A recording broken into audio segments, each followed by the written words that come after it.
In a mansion consumed by chaos after the mother's death, a millionaire struggles to cope with his 4 quadruplet daughters who have become completely unruly. Desperate, he hires a poor and simple nanny, never imagining that the girls would do everything in their power to drive her away. But when he arrives home early one ordinary afternoon, he witnesses an unexpected scene that paralyzes him with emotion. What he sees that humble nanny doing with his daughters not only shocks him, but forever changes the destiny of his entire family. The crash came from the 2nd floor. Richard Sterling dropped the papers on his office desk and ran up the stairs, his heart racing. It wasn't the first time that week, not even the 10th. When he pushed open the door to the girls' room, he found what he already expected: shards of glass scattered across the marble floor, curtains torn down, and his 4 daughters at opposite ends of the room, defiant glares fixed on one another. Megan, always the most explosive, held a piece of a broken mirror. Madison was crying against the wall, her school uniform torn at the sleeve. Morgan had scratches on her face, and Mia, the youngest by 3 minutes, watched everything with a vacant expression that chilled Richard's soul. The nanny, the 18th in 2 years, stood in the bathroom doorway, as pale as the wall behind her. Her hands trembled as she held a blood-stained towel. It wasn't her blood. Richard took a deep breath, trying to keep his voice steady. This mansion in Kenwood, once synonymous with joy and laughter, had become a battlefield. Every room held memories of a time when everything made sense, when she was still there to hold it all together. But it had been 2 years since that light had gone out, taking with it any trace of peace. The nanny took a step forward, her voice weak. She tried to explain what had happened, something about a fight over a toy. But Richard was no longer listening. He knew this script by heart. Soon she would be in his office, resigning with tears in her eyes, saying she couldn't take it anymore, that those children were impossible, that she needed to preserve her sanity. And he couldn't blame her. No one could handle this, not even him. The 4 girls were only 6 years old when they lost their mother. Now at 8, they seemed to carry decades of anger and pain in their small bodies. Megan threw the shard of mirror to the floor, making Richard jump back. The glass shattered into 1,000 smaller pieces. That act perfectly summarized the last few years. Destruction, chaos, an endless cycle he didn't know how to break. Richard dismissed the nanny with a tired gesture and waited for her to leave. Then he knelt among the shards, ignoring the danger, and looked at each of his daughters. They had their mother's same brown eyes, the same light brown hair that fell in waves over their shoulders. They were so identical that even he got them confused sometimes. But in the last 2 years, those eyes had lost their sparkle. Now they only reflected a pain he didn't know how to heal. That night, after making sure the girls were in their beds, each in her own corner of the shared room, Richard went down to his office and opened the drawer where he kept a framed photo. She was smiling, radiant, with the 4 newborn babies in her arms. That moment captured in time seemed to belong to another life, to another man. The doorbell rang at 7 the next morning.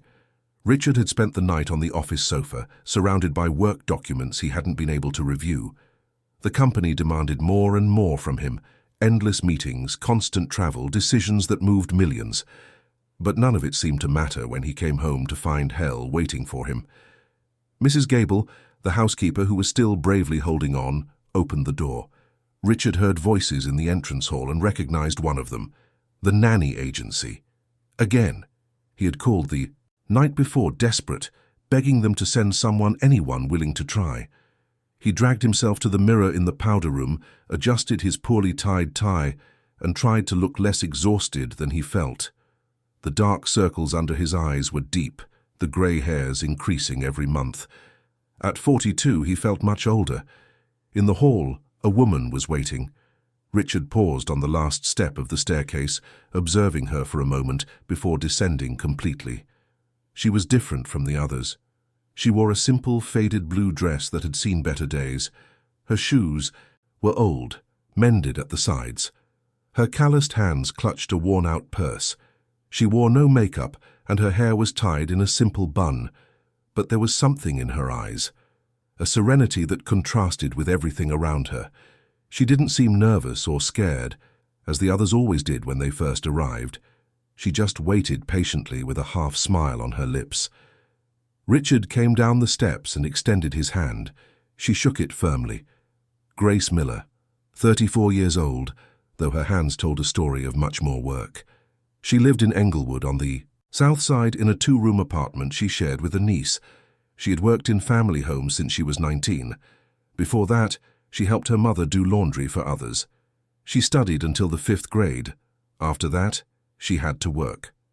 Richard led her to his office, closed the door and offered her a chair. She sat on the edge, her hands in her lap, waiting. He didn't know where to begin, how to explain the unexplainable, how to summarize 2 years of nightmare. He decided to be direct. He told her about the 4 daughters, about the loss they had suffered, about the 18 nannies who had tried and failed. He spoke of the tantrums, the constant fights, the destruction, the injuries. He spared no details. If this woman was going to run, let it be now, before wasting everyone's time. Grace listened to it all in silence. When he finished, she remained quiet for a few seconds, as if processing every word. Then she spoke, her voice soft but firm. She knew pain. She knew loss. She knew what it was like to grow up with almost nothing, what it was like to work until your hands bled, what it was like to see loved ones pass away. But she also knew that wounded children needed more than control or discipline. They needed someone who could see past the anger, someone who could see the wound hidden beneath all that rebellion. She said she didn't promise miracles, but she promised not to give up, no matter how many broken glasses she had to sweep up or how many times she had to redo the same task.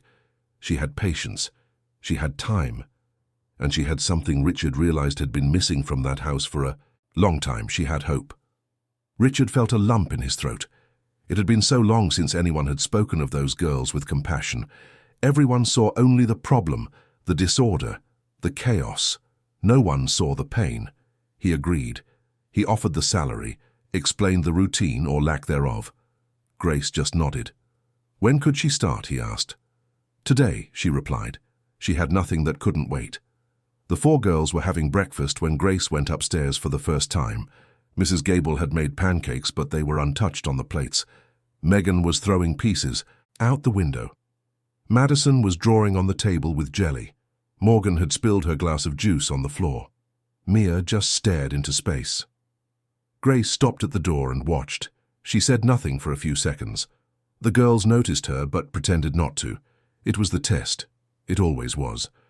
Then Grace walked in, got a cloth and started cleaning the juice from the floor, without saying a word, without complaining.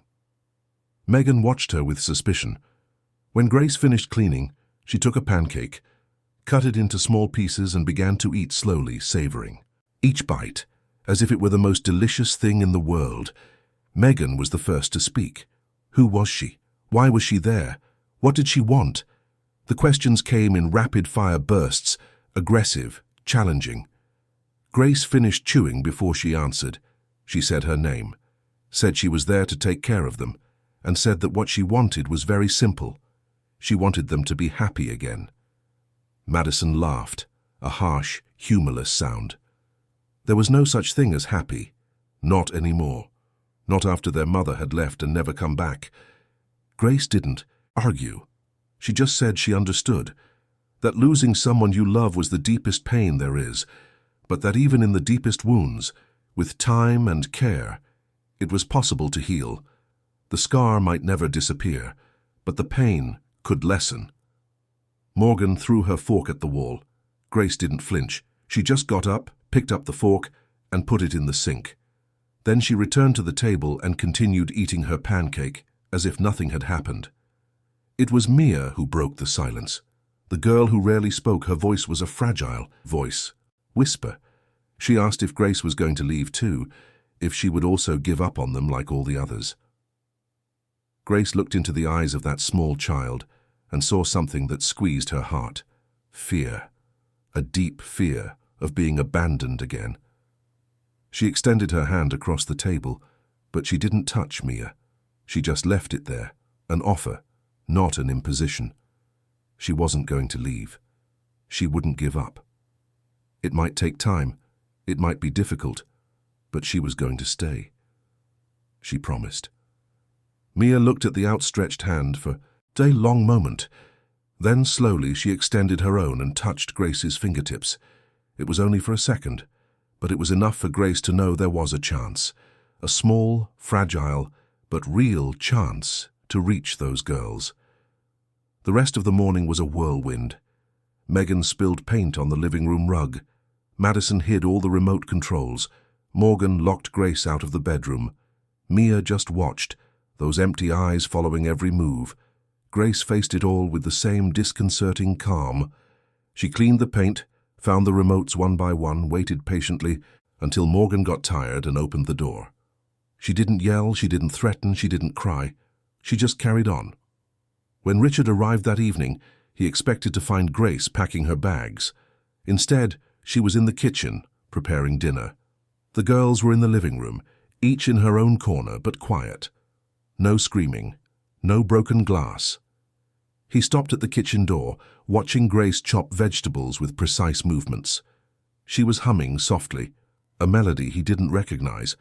There was something different in the air. It wasn't peace, not yet, but maybe it was the beginning of something. For the first time in 2 years, Richard Sterling allowed himself to feel a glimmer of hope. Maybe, just maybe, this humble woman with calloused hands and serene eyes could do what no one else had managed. Maybe she could bring a little light back into this house shrouded in darkness. He didn't know it yet, but at that moment, as Grace hummed in the kitchen and his daughters breathed a little easier for the first time in a long time, something was beginning to change. Something small, imperceptible but powerful, a seed of transformation that with patience and love could grow and flourish even in the most barren soil. The war truly began on the second morning. Grace woke at 5, as she always did, and went down to the kitchen to prepare breakfast. When she turned on the light, she felt something sticky under her bare feet. Glue, spread all over the ceramic tile floor, forming strategically placed puddles. Her slippers were hanging from the chandelier out of reach. She looked up, then at the sticky floor, and sighed. Not with anger, just with the resignation of someone who had been expecting something like this. She leaned against the wall, carefully lifted her feet from the glue, and went to get cleaning supplies, still barefoot. It took an hour to remove everything, and by the time she finished, breakfast was late. The 4 girls appeared in the kitchen with satisfied smiles. Megan crossed her arms, waiting for the explosion. Madison bit her lip to keep from laughing. Morgan was already prepared to shout back. Mia just watched, that vacant expression on her face. Grace placed pancakes on each of their plates as if nothing had happened. Then she served juice-cut fruit and sat down, to eat with them. The silence was unsettling. The girls exchanged confused glances. Where was the scolding? The threat to tell their father? The tears of frustration? Megan couldn't stand it. She stood up abruptly and said it was her, that she had spread the glue, that she wanted to see Grace suffer, stumble, cry. Why wasn't she angry? Grace wiped her mouth with a napkin and looked at Megan with those serene eyes. She said she understood. That Megan was testing her, trying to see how much Grace could take before giving up like all the others. But that she could save her energy, because Grace had been through much worse things in life than a sticky floor, and that nothing, absolutely nothing, was going to make her leave. Megan's jaw trembled. For a second, it looked like she might cry. But then she hardened her face, turned her back, and ran to her room. The other 3 followed in silence. The following days were a succession of increasingly elaborate traps. Salt instead of sugar in Grace's coffee. Her clothes hidden, forcing her to wear the same outfit for days. Cold water thrown on her while she cleaned a window. Toys strategically scattered throughout the house, making her trip several times. Red paint in the soap in her bathroom, staining her hands. One of the kitchen chairs partially sawn through, causing her to fall when she sat down for lunch. Each attack was met with the same response: patience. Grace cleaned, fixed, and carried on. Sometimes she would hum while she worked. Other times she would pray in a low voice, a simple rosary always in her apron pocket. The girls watched her, frustrated, confused. Nothing worked, nothing fazed her. Richard came home late every night and left early. Every morning. The company was undergoing a complex audit. Mergers were being negotiated. International contracts required his constant presence. He barely saw his daughters awake. When he asked Mrs. Gable how things were, she would just shake her head, impressed, and say that this Grace was different, very different. On the seventh day, Megan decided to escalate. She waited until Grace went to the market with Mrs. Gable and entered her room, a simple space at the back of the house near the laundry room. It was tiny compared to the girls' rooms, with just a single bed, a small wardrobe, and a small table with a worn-out Bible on it. Megan opened the wardrobe. There were only 3 dresses hanging, all simple, mended in places. On the bottom shelf were 2 sets of underwear, an extra pair of slippers, and a shoebox. Megan opened the box, hoping to find something valuable, something she could hide or break. Inside were only photos. Old, faded, an old woman smiling toothlessly, a group of barefoot children, a man in uniform, and at the bottom, wrapped in tissue paper, a wooden rosary with beads worn from use. Megan picked up the rosary, felt its weight in her hand. There was something about it, an energy, a history she couldn't comprehend. That's when she heard Grace's voice behind her. She had returned early. Megan froze, the rosary still in her hand, waiting for the shout, the accusation, the threat. But Grace just entered slowly, gently took the rosary and explained. That rosary had belonged to her mother, a woman who worked until the last day of her life doing laundry to support 7 children on her own. She prayed with that rosary every night, asking for strength, for bread, for health. When she passed, she left the rosary to Grace, her middle child, saying that as long as she had it, she would have hope. Megan felt something strange in her chest, a pang. It wasn't anger, it was something else. She handed the rosary back and ran out of the room, her eyes burning. She didn't understand what she was feeling. She didn't want to understand. That night, for the first time, the girls didn't set any traps. They ate dinner in silence, each lost in her own thoughts. Grace served the food, told a story about a bird that had lost its wings, but learned to sing so beautifully that other birds came to visit just to listen. The girls pretended not to pay attention, but they all listened to the end.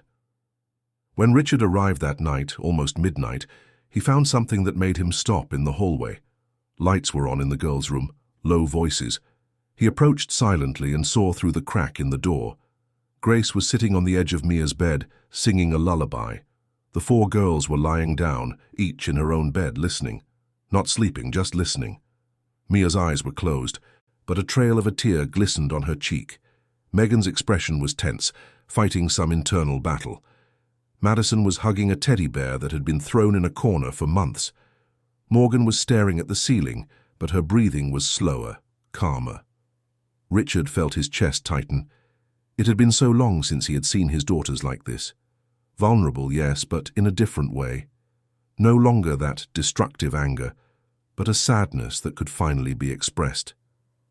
Grace continued singing until Mia truly fell asleep. Then she tucked each girl in carefully, turned off the lights, and left the room, closing the door softly. That's when she ran into Richard in the hallway. She was startled, putting a hand to her chest. He mumbled an apology for scaring her.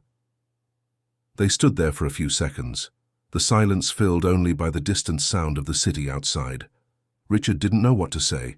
He wanted to ask how she did it, how she endured, what was so special about her that all the others lacked. But the words wouldn't come. So he just thanked her, his voice hoarse with exhaustion and emotion. He thanked her for being there, for not giving up, for seeing his daughters as something more than a problem to be managed. Grace just smiled, that soft, understanding smile, and said there was no need to thank her. Those girls were special. They just needed someone to remind them of that, someone who had the patience to wait for the storm to pass and the light to appear again. The next morning, Megan came down for breakfast, earlier than her sisters. She found Grace in the kitchen, preparing dough for bread. Without a word, she stood in the doorway, watching. Grace noticed her presence but said nothing, just continued kneading the dough, the movements rhythmic and mesmerizing. After a few minutes, Megan approached. She asked if she could help. Grace stopped, looked at her, and saw something different in those eyes. The armor had cracks. She pointed to the sink for Megan to wash her hands and then handed her a piece of dough. They worked side by side for 20 minutes, in silence. Megan wasn't good at making bread. The dough stuck to her fingers. The shapes were crooked. But Grace didn't criticize, just patiently showed her how to do it, correcting her gently. When the loaves finally went into the oven, Megan spoke for the first time. She asked if Grace had children, if she had someone waiting for her at home, if she didn't miss her life. Grace dried her hands on her apron and explained. She didn't have children, she had never married. She had nieces and nephews she loved like her own, but they were grown now, living their own lives. As for missing home, she said something that made Megan really look at her for the first time, really see who was there. Grace said that home wasn't a place, it was a feeling. It was where her heart found purpose, and here in this chaotic house, caring for these 4 wounded girls, she felt she was exactly where she was supposed to be. She felt she had a purpose, and that was worth more than any comfort. Megan didn't reply. She just nodded once, almost imperceptibly, but something changed in that moment. A wall began to crumble. When the other 3 came down for breakfast, they found fresh bread on the table, and Megan sitting quietly, eating slowly. The atmosphere was different. Madison frowned, confused. Morgan looked from Megan to Grace, trying to figure out what had happened. Mia just sat down and started eating, for the first time in weeks with a bit of real appetite. The following days brought subtle changes. The traps didn't stop completely, but they lessened. Madison still hid things, but she returned them after a few hours. Morgan still grumbled and slammed doors, but she helped clear the plates after dinner. Mia started talking a little more, simple questions, timid observations, and Megan, the leader of the 4, the most resistant, started appearing in the kitchen in the mornings. Not always, not every day, but often enough to establish a pattern. She and Grace would make bread together, or prepare breakfast, or simply be there, a silent and gradually comfortable presence. Grace never forced anything. She never demanded conversation or displays of affection. She was just present, constant, unshakable. Like a rock in the middle of a turbulent river, letting the water flow around it without being moved, but also without trying to block the current. It was a strategy unlike anything the girls had experienced before. The other nannies tried to control, to discipline, to impose rules. Grace just loved. She loved without asking for anything in return. She loved in the small things, a plate of food made with care, a story before bed, a lullaby, hands that fixed what was broken without complaint. And slowly, very slowly, that love began to melt the ice that had formed around the hearts of those 4 little girls. The change began with small rituals. Grace always woke up at the same time, 5 in the morning, and started her day the same way. A silent prayer in the kitchen, even before lighting the stove. Then came breakfast, always with the smell of fresh bread and cut fruit. At 7 o'clock sharp, she would go up to wake the girls. At first they resisted. They covered their heads with pillows, yelled that it was too early, refused to get out of bed. But Grace had infinite patience. She would open the curtains, letting the sun in, hum while she laid out their clothes for the day, and simply wait. She didn't yell, she didn't pull off blankets, she didn't threaten. She just waited, present and constant. After 2 weeks, something extraordinary happened. Megan woke up before Grace came up. She went downstairs alone, still in her pajamas, and found Grace in the kitchen. She stood in the doorway, watching until Grace noticed her presence and smiled, motioning to the chair beside her. Megan sat, and there they stayed in silence, watching the day break through the window. It was Grace who broke the silence. She said that every morning was a new beginning, a new chance, that no matter what had happened the day before when the sun rose, everything could be different. Megan asked if she really believed that. Grace replied that she had to believe. It was what kept her going every day. That week, Grace implemented a fixed schedule for everything. 7 in the morning, wake up. 8, breakfast. From 9 to noon, studies and schoolwork. Noon, lunch. Afternoon, playtime and activities. 6 in the evening, dinner. 8, bath time. 9, stories and songs. 10, bedtime. The girls complained, said they had become prisoners, that it was boring and rigid, But for the first time in 2 years, there was structure, there was predictability, and deep down, though none of them would admit it, there was a certain comfort in knowing what to expect. The biggest challenge came with prayers. Grace insisted on saying a prayer before each meal. Hands held around the table, eyes closed, a few seconds of silence and gratitude. The 4 girls openly mocked her. Madison imitated Grace with a dramatic voice. Morgan spat out curses during the prayer. Megan refused to close her eyes. Mia just stared at her plate, indifferent. But Grace didn't care. She continued, day after day, praying alone if necessary, thanking for the food, for the house, for the opportunity to be there. Thanking for those 4 girls even when they couldn't see how blessed they were. On Ruanti, the 3rd Sunday Grace was at the house, she did something different. After lunch, she took a small stool and went to the small, long-abandoned backyard garden. The plants were dead, the pots broken, the flower bed overrun with weeds. Grace began to clean, pulling out weeds, gathering the broken pieces, preparing the soil. Madison was the first to appear at the window, curious. Then Morgan. Megan pretended she was just passing by, but she stopped to watch. Mia sat on the porch steps, hugging her knees. Grace worked for hours, sweating under the February sun. When she finished cleaning, she went to a small shed in the back and returned with old seeds she had found. She showed them to the girls, explaining what each one was. Flowers, mostly.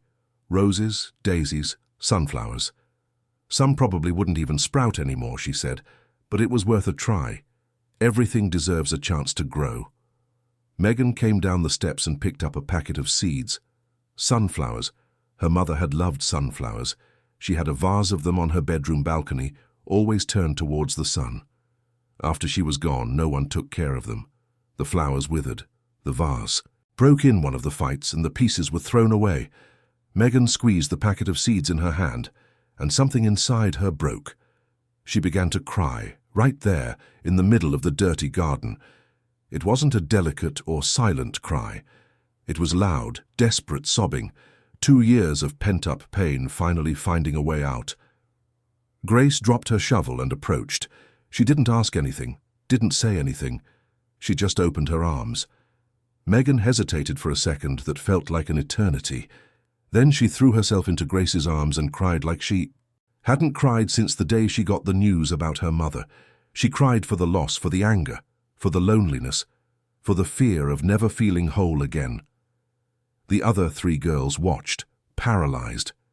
Then Madison started to cry too. Then Morgan.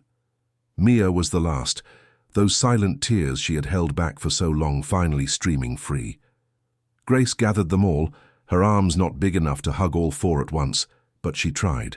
And there, in the abandoned garden, under the scorching sun, the first real moment of healing for that shattered family happened. When they finally calmed down, Grace suggested that each of them plant their own seeds. Each would choose a plot, care for it, watch it grow. It would be theirs, a responsibility and a joy. The girls agreed, still sniffling, their faces stained with dirt and tears.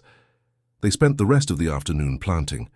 Grace taught them how to make little holes in the dirt, how to place the seeds, how to cover them carefully, how to water without drowning them. The girls worked with concentration, a new seriousness on their faces. This was important. This meant something. When they finished, Grace took them inside, all dirty and exhausted. She prepared warm baths for each of them, washed their hair carefully, humming softly. Then she made a special dinner, pasta with homemade sauce, the girls' favorite according to what Mrs. Gable had told her. Before eating, Grace said her usual prayer.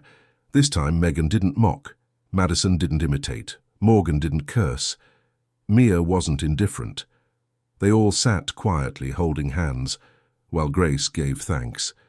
And when she finished, for the first time, Megan whispered an amen. Quietly, almost inaudibly, but Grace heard it, and her heart filled with hope. The following weeks brought a gradual transformation. The house still had its moments of chaos. The girls still fought sometimes, still tested boundaries. But there was a fundamental difference. Now there was also laughter. There were conversations during meals. There were hugs, still shy, still rare, but they existed. The garden became the center of their routine. Every afternoon, after their studies, the four girls would run to see if anything had sprouted. Grace would go with them, water alongside them, explain about patience, about how some things take time to grow, but when they do, they are worth the wait. It was Mia who saw the first sprout. She screamed so loudly that everyone came running, thinking something had happened. But it was joy, not fear. There, in her plot, a tiny green leaf was breaking through the earth, life emerging where there had only been neglect. The other three leaned over to see, their eyes shining with excitement. Grace knelt beside them and explained that this was a small but real miracle.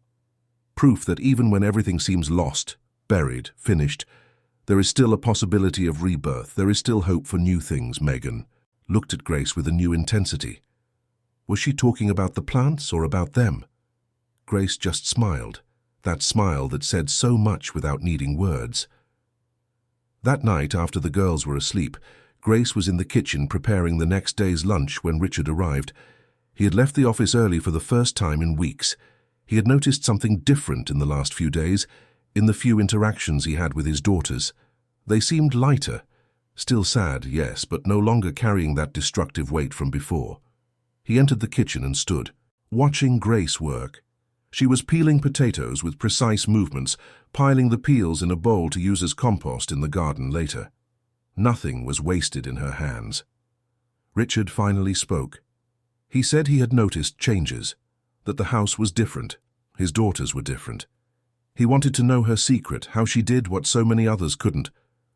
Grace stopped peeling and turned to face him. She said there was no secret, just love. True, unconditional love that doesn't give up when things get hard. Love that sees beyond behavior and perceives the pain hidden beneath. Love that has the patience to wait for wounds to heal in their own time, not in ours. Richard felt a lump in his throat. He realized in that moment how much he had failed. He loved his daughters, loved them desperately, but his love was paralyzed by fear and guilt. Fear of facing their pain because it meant facing his own. Guilt for not being able to save them, for always being absent, for choosing work as an escape. Grace saw the tears in his eyes, and her voice softened. She said he didn't have to carry it all, alone. That she was there to help, not to replace him. The girls needed him, their father, not just the man who paid the bills. They needed his presence, his time, his vulnerability too. Richard sat down in that kitchen, and for the first time since his wife passed, he cried in front of someone else. He cried for the loss, for the loneliness, for having lost himself in the process of trying to keep everything running. Grace didn't judge him, didn't try to console him with empty words. She just stood there, present, allowing him to feel what he needed to feel. When he calmed down, Grace served him a warm cup of tea and sat at the table with him. They talked for hours, something Richard hadn't done in a long time. He spoke about his wife, about how they met, about the day the 4 girls were born, and he felt he would burst with happiness, about how the world fell apart when she was gone, and he didn't know how to pick up the pieces. Grace listened to everything, truly listened, and when he finished, she shared a little of her own story.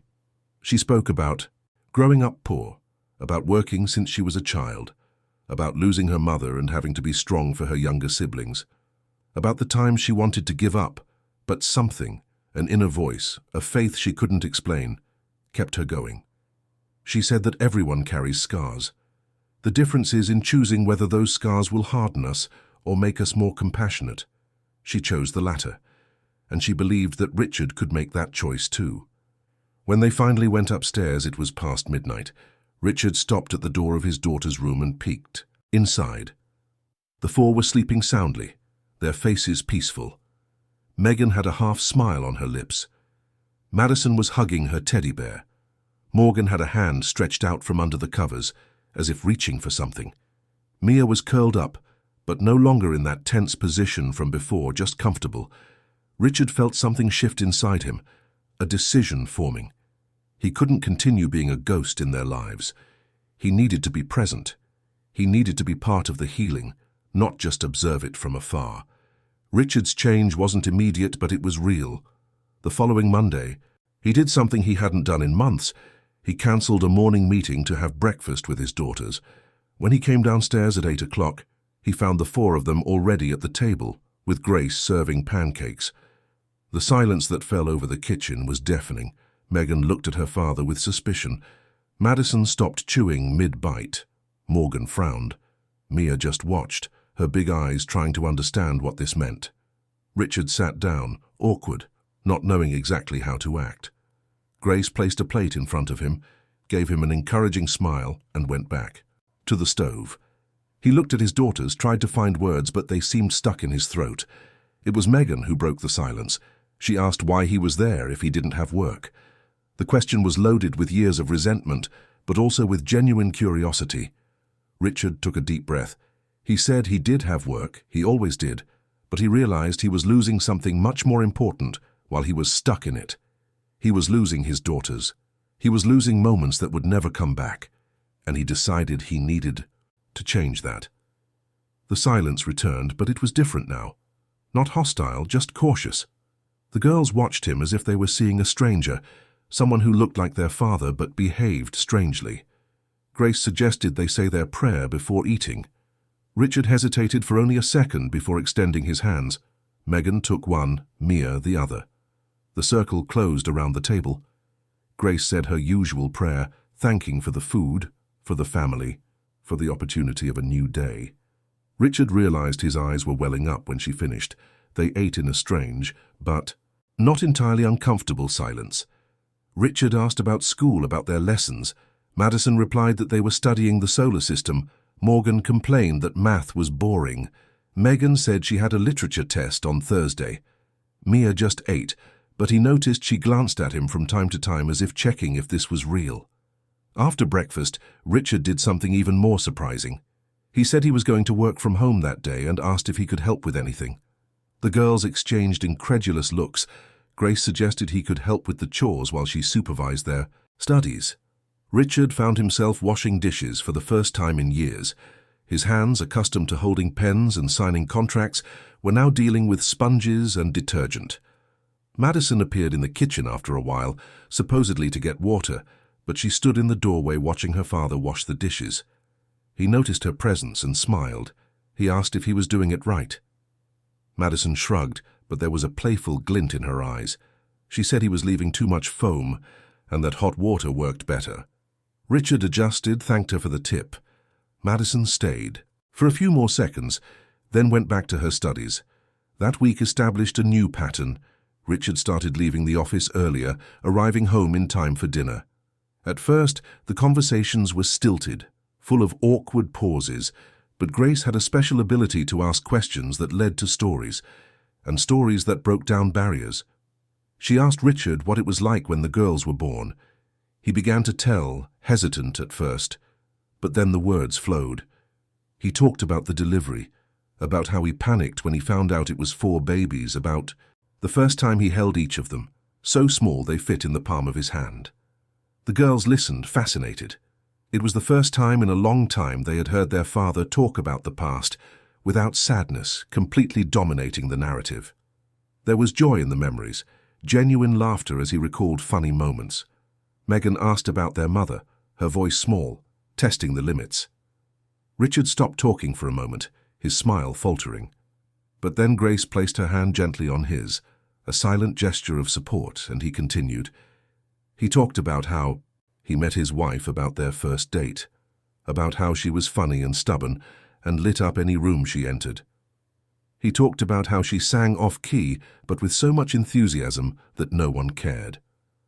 About how she loved sunflowers because they were said to be happy, always seeking the sun. About how she was the bravest woman he had ever known, facing a high-risk pregnancy with 4 babies without ever complaining. Madison began to cry softly, not out of devastating sadness, but a sweet, bittersweet longing. Morgan discreetly wiped her own eyes. Mia held Megan's hand, under the table. And Megan, always the strongest, always the leader, let the tears flow freely. Richard realized this was necessary. For 2 years they had avoided talking about her, as if silence could lessen the pain. But silence had only deepened the void. Talking about her, remembering her, sharing the memories, was like planting seeds of healing. It hurt, yes, but it was a pain that allowed for growth. That night, after the girls were asleep, Richard and Grace talked in the living room. He thanked her for creating a safe space for those conversations to happen. Grace said he had done the hardest part, which was being present and vulnerable. The girls needed to see that their father also felt, also suffered, was also trying to heal. The days took on a new rhythm. Richard started participating in the prayers, at first just going through the motions, then truly feeling the words. He went to the garden with the girls in the afternoon, helped water the plants that were growing taller each day. Megan taught him how to identify each type of flower, proud of her newly acquired knowledge. Madison asked him to help her with math, and Richard discovered he had forgotten most of the formulas. They laughed together at his clumsiness with numbers, and Grace had to intervene to explain fractions. Morgan started showing him drawings she made, portraits of the family, the garden, the house. Richard hung each one on his office wall. Mia, the quietest, was the last to open up. But one night, when Richard went to say goodnight, she held his hand and asked if he was going to stay. Not go away again into that distant world of work and forget about them. Richard knelt beside her bed, looked into the eyes of that small girl who carried such big fears and promised. He promised he would never abandon them like that again, that he might have to work, but they would always come first. Mia hugged him tightly, her thin little arms squeezing his neck. Richard felt his chest burst with emotion. He had forgotten how good it felt to be hugged by his daughters. On Friday of that week, Richard came home with a surprise. 4 bicycles, 1 for each girl, in different colors. He had remembered they had asked for bikes for their birthday a year ago, but at the time, he was so buried in work that he completely forgot. The old bikes had been donated when they stopped using them. The girls screamed with joy when they saw them. Megan jumped on her father's neck. Madison spun in circles. Morgan was already trying to get on one of the bikes. Mia touched the handlebars with reverence, as if it were something too precious to be real. They spent the entire weekend at the park near the house. Grace had prepared a picnic, and they all went together. Richard ran after the girls as they tried to pedal without training wheels, holding them so they wouldn't fall. Grace fixed their scrapes when they got scratched, kissed their boo-boos, and said that every champion falls before they learn. There, on that sunny March afternoon, sitting on the picnic blanket sharing sandwiches and juice, they looked like a real family for the first time in a long time. Not a perfect family, not a family without pain or scars, but a family that was learning to heal together. Richard looked around, seeing his 4 daughters laughing genuinely, seeing Grace humming softly as she arranged the food, feeling the warm sun on his face and the gentle wind. Something inside him, which had been frozen for 2 years, began to thaw. It wasn't complete happiness, not yet, but it was peace. It was a beginning. When they returned home, all exhausted and happy, they found Mrs. Gable waiting with a special dinner. She had prepared the girls' favorite recipe, the one their mother used to make on Sundays. Richard hesitated for a moment, afraid it might bring sadness, but the girls ran to the table, excited. Megan said she had missed that food. Madison asked if Mrs. Gable could teach the recipe to Grace. Morgan was already serving her plate. Mia closed her eyes when she took the first bite, savoring, remembering, but without breaking down. During dinner, Megan did something unexpected. She looked at Grace and said, with a sincerity that cut through the air, that she was happy. Truly happy for the first time in a long time, that she woke up in the morning and no longer felt that weight in her chest, that she could remember her mother and smile, not just cry. The others agreed, each in her own way. Madison said her nightmares had lessened. Morgan admitted she didn't feel so angry all the time anymore. Mia, in her soft voice, said the house didn't feel so empty anymore. Grace felt tears stream down her face, but they were tears of gratitude. All the patience, all the persistence, all the difficult moments had been worth it. Those girls were blooming just like the flowers in the garden, slow, gradual, but real. Richard held Grace's hand under the table and squeezed it gently, a silent thank you. She had done more than care for his daughters. She had saved his family. She had brought light back into a house that was drowning in darkness. That night, after everyone was asleep, Richard lay awake in bed, staring at the ceiling. For the first time in 2 years, he didn't feel that dread when thinking about the next day. He didn't feel like he was just surviving, dragging himself from one moment to the next. He felt like he was living again. And so were his daughters. He thought of Grace, that humble woman who arrived with just a worn-out suitcase and a heart full of love. He thought about how the world had extraordinary people hidden in the simplest places. How true wealth wasn't in his bank account, but in the ability to love, to forgive, to have hope, even when all seemed lost. And for the first time since he lost his wife, Richard allowed himself to believe that better days were possible. That happiness hadn't completely ended, that there was still so much ahead if he had the courage to keep going. The next 3 months brought a transformation that no one who knew the family could have imagined. The mansion in Kenwood, once a stage for screams and destruction, now echoed with laughter and lively conversations. The once dead garden bloomed in vibrant colors, towering sunflowers following the sun, red roses exuding perfume, white daisies dancing in the wind. The 4 girls changed visibly. Megan, who used to explode in anger at the slightest setback, learned to take a deep breath and count to 10 as Grace taught. She still had her strong temperament, but now she knew how to channel it better. Madison, who lived in her fantasy world to escape reality, began to participate more in real life, her genuine laughter filling the house. Morgan, always ready for a fight, discovered she could use her words to express what she felt instead of her fists. And Mia, the quietest, began to talk more, sharing her thoughts, her fears, her dreams. Their grades at school improved drastically. Teachers called, impressed, asking what had changed at home.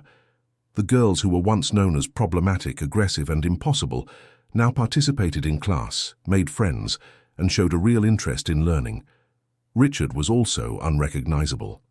The man who lived enslaved to his work now had fixed hours. He left at 6 in the morning and returned at 6 in the evening, no exceptions. He had dinner with his daughters every day, participated in prayers, helped with homework, played in the garden and told bedtime stories. His colleagues at work commented on the change, some with admiration, others with suspicion that he was losing focus on the business. But Richard didn't care. He had discovered something that money could never buy, the joy of being present in his daughters' lives, of seeing every small achievement, every smile, every spontaneous hug. That was worth more than any $1 million contract. Grace remained as ever, constant and serene. She woke up early, prepared meals with love, organized the house, tended the garden and supervised their studies. But more than tasks, she offered something far more valuable, an emotional safe harbor. The girls knew they could go to her with anything, any problem, any fear, and be welcomed without judgment. One Saturday afternoon, while they were all in the garden, Megan asked a question that took everyone by surprise. She asked if they could visit their mother's grave. It had been 2 years since she passed, and none of the girls had been to the cemetery since the funeral. Richard had avoided the subject, thinking it would be too painful. Grace looked at him, leaving the decision in his hands. Richard took a deep breath and agreed. The following Sunday they all went together. Richard drove, the girls in the back seat, Grace beside him in the front. The drive was silent, each lost in thought. When they arrived, Richard led the girls to the grave. It was well kept, he paid someone to maintain it, but it was empty of fresh flowers, empty of life. The girls stood there, looking at the name engraved on the marble. It was Mia who moved first. She knelt and placed her hand on the stone as if touching her mother. Then she began to speak softly, telling her about school, about her new friends, about the garden at home, about how she had learned to ride a bike. She spoke as if her mother could hear, and perhaps she could. One by one, the others joined in. Megan talked about the good grades she had gotten, about how she was trying to control her temper. Madison told her about the school play she was going to be in. Morgan said she had drawn a portrait of their mother, and it was on her bedroom wall. They all shared their achievements, their joys, but also their sorrows, their longing. Richard watched them, his heart aching, but it was no longer that paralyzing pain from before. It was a pain that coexisted with love, with gratitude for having had those years with her, with hope for the years he still had ahead with his daughters. Grace stood a little apart, giving the family their privacy. But Richard called her over, insisting she come closer. He said he wanted to introduce her formally, even if it was symbolic. He looked at the grave and spoke aloud, saying he had found someone special, someone who had saved his daughters when he didn't know how, someone who had brought light back into their lives. The girls looked at Grace with a new expression, something she hadn't seen in their eyes before. It was deep gratitude, mixed with something more, something that looked very much like filial love. Megan was the first to approach Grace and hug her tightly. She whispered a thank you that came from the bottom of her soul. The others followed, forming a collective hug around Grace, who cried freely, too moved to hold back her tears. When they returned home, there was a lightness in the air, as if that visit had closed a wound that had been bleeding for a long time. It wasn't completely healed, scars never fully disappear, but it had stopped hurting so much. That week, Richard made an important decision. He called Grace into his office and made her a proposal.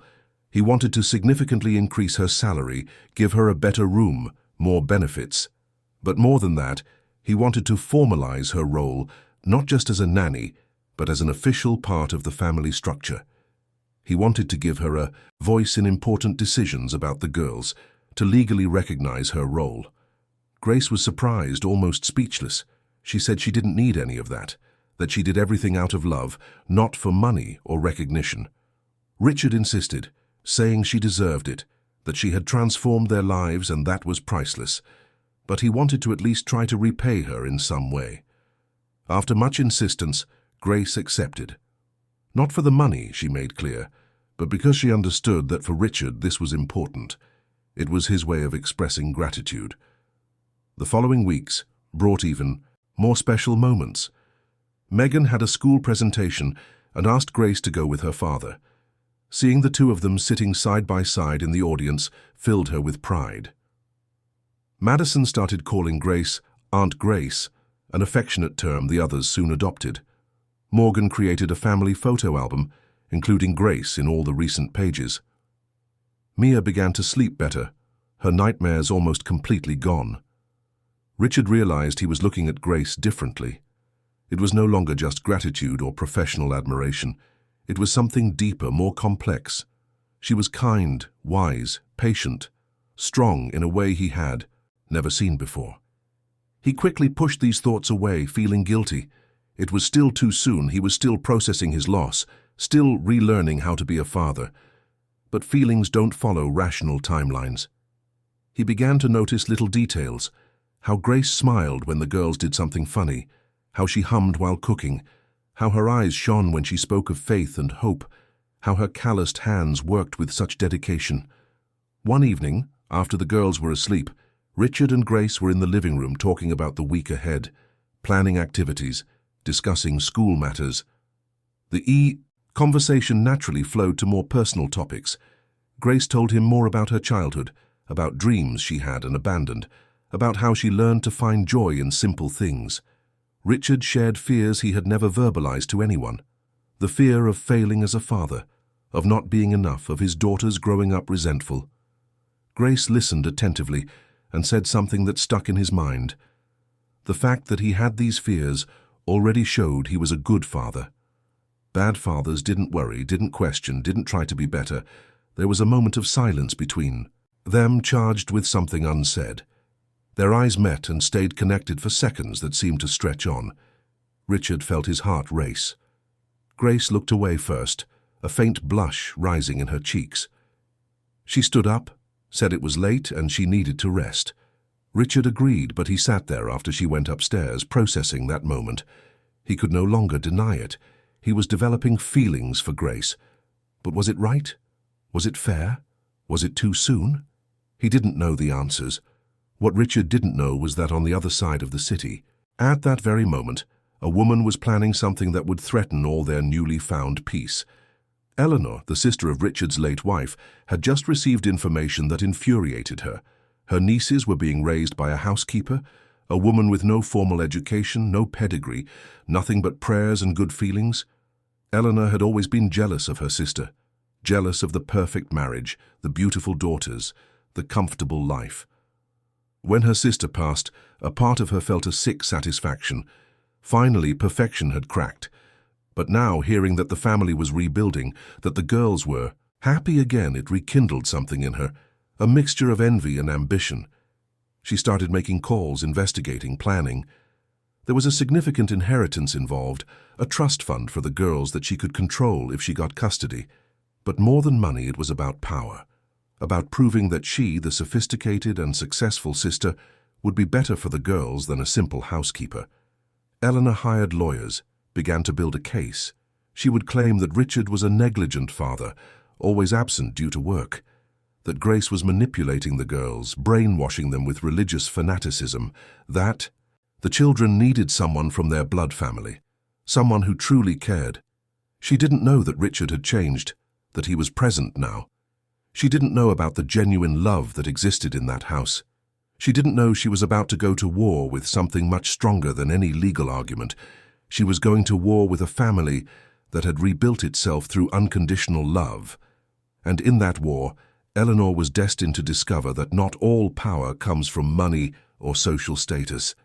Sometimes the strongest power is the one that comes from the heart. The doorbell rang on a Thursday afternoon, interrupting the literature lesson Grace was giving the girls in the living room. She frowned. They weren't expecting visitors. Mrs. Gable went to answer and returned with a confused look on her face, saying there was a woman who wanted to speak with Mr. Sterling, but she refused to come back another day. Grace went down to see who it was. In the entrance hall, a tall, elegant woman waited impatiently. She wore an expensive suit, discreet but clearly valuable jewelry, and her hair was perfectly styled in a modern cut. Her gaze swept over Grace from head to toe with poorly concealed contempt. Eleanor introduced herself coldly. She was the sister of Richard's late wife, the girl's aunt. She had come to check on how her nieces were being raised, as she had heard disturbing rumors. She wanted to see them immediately.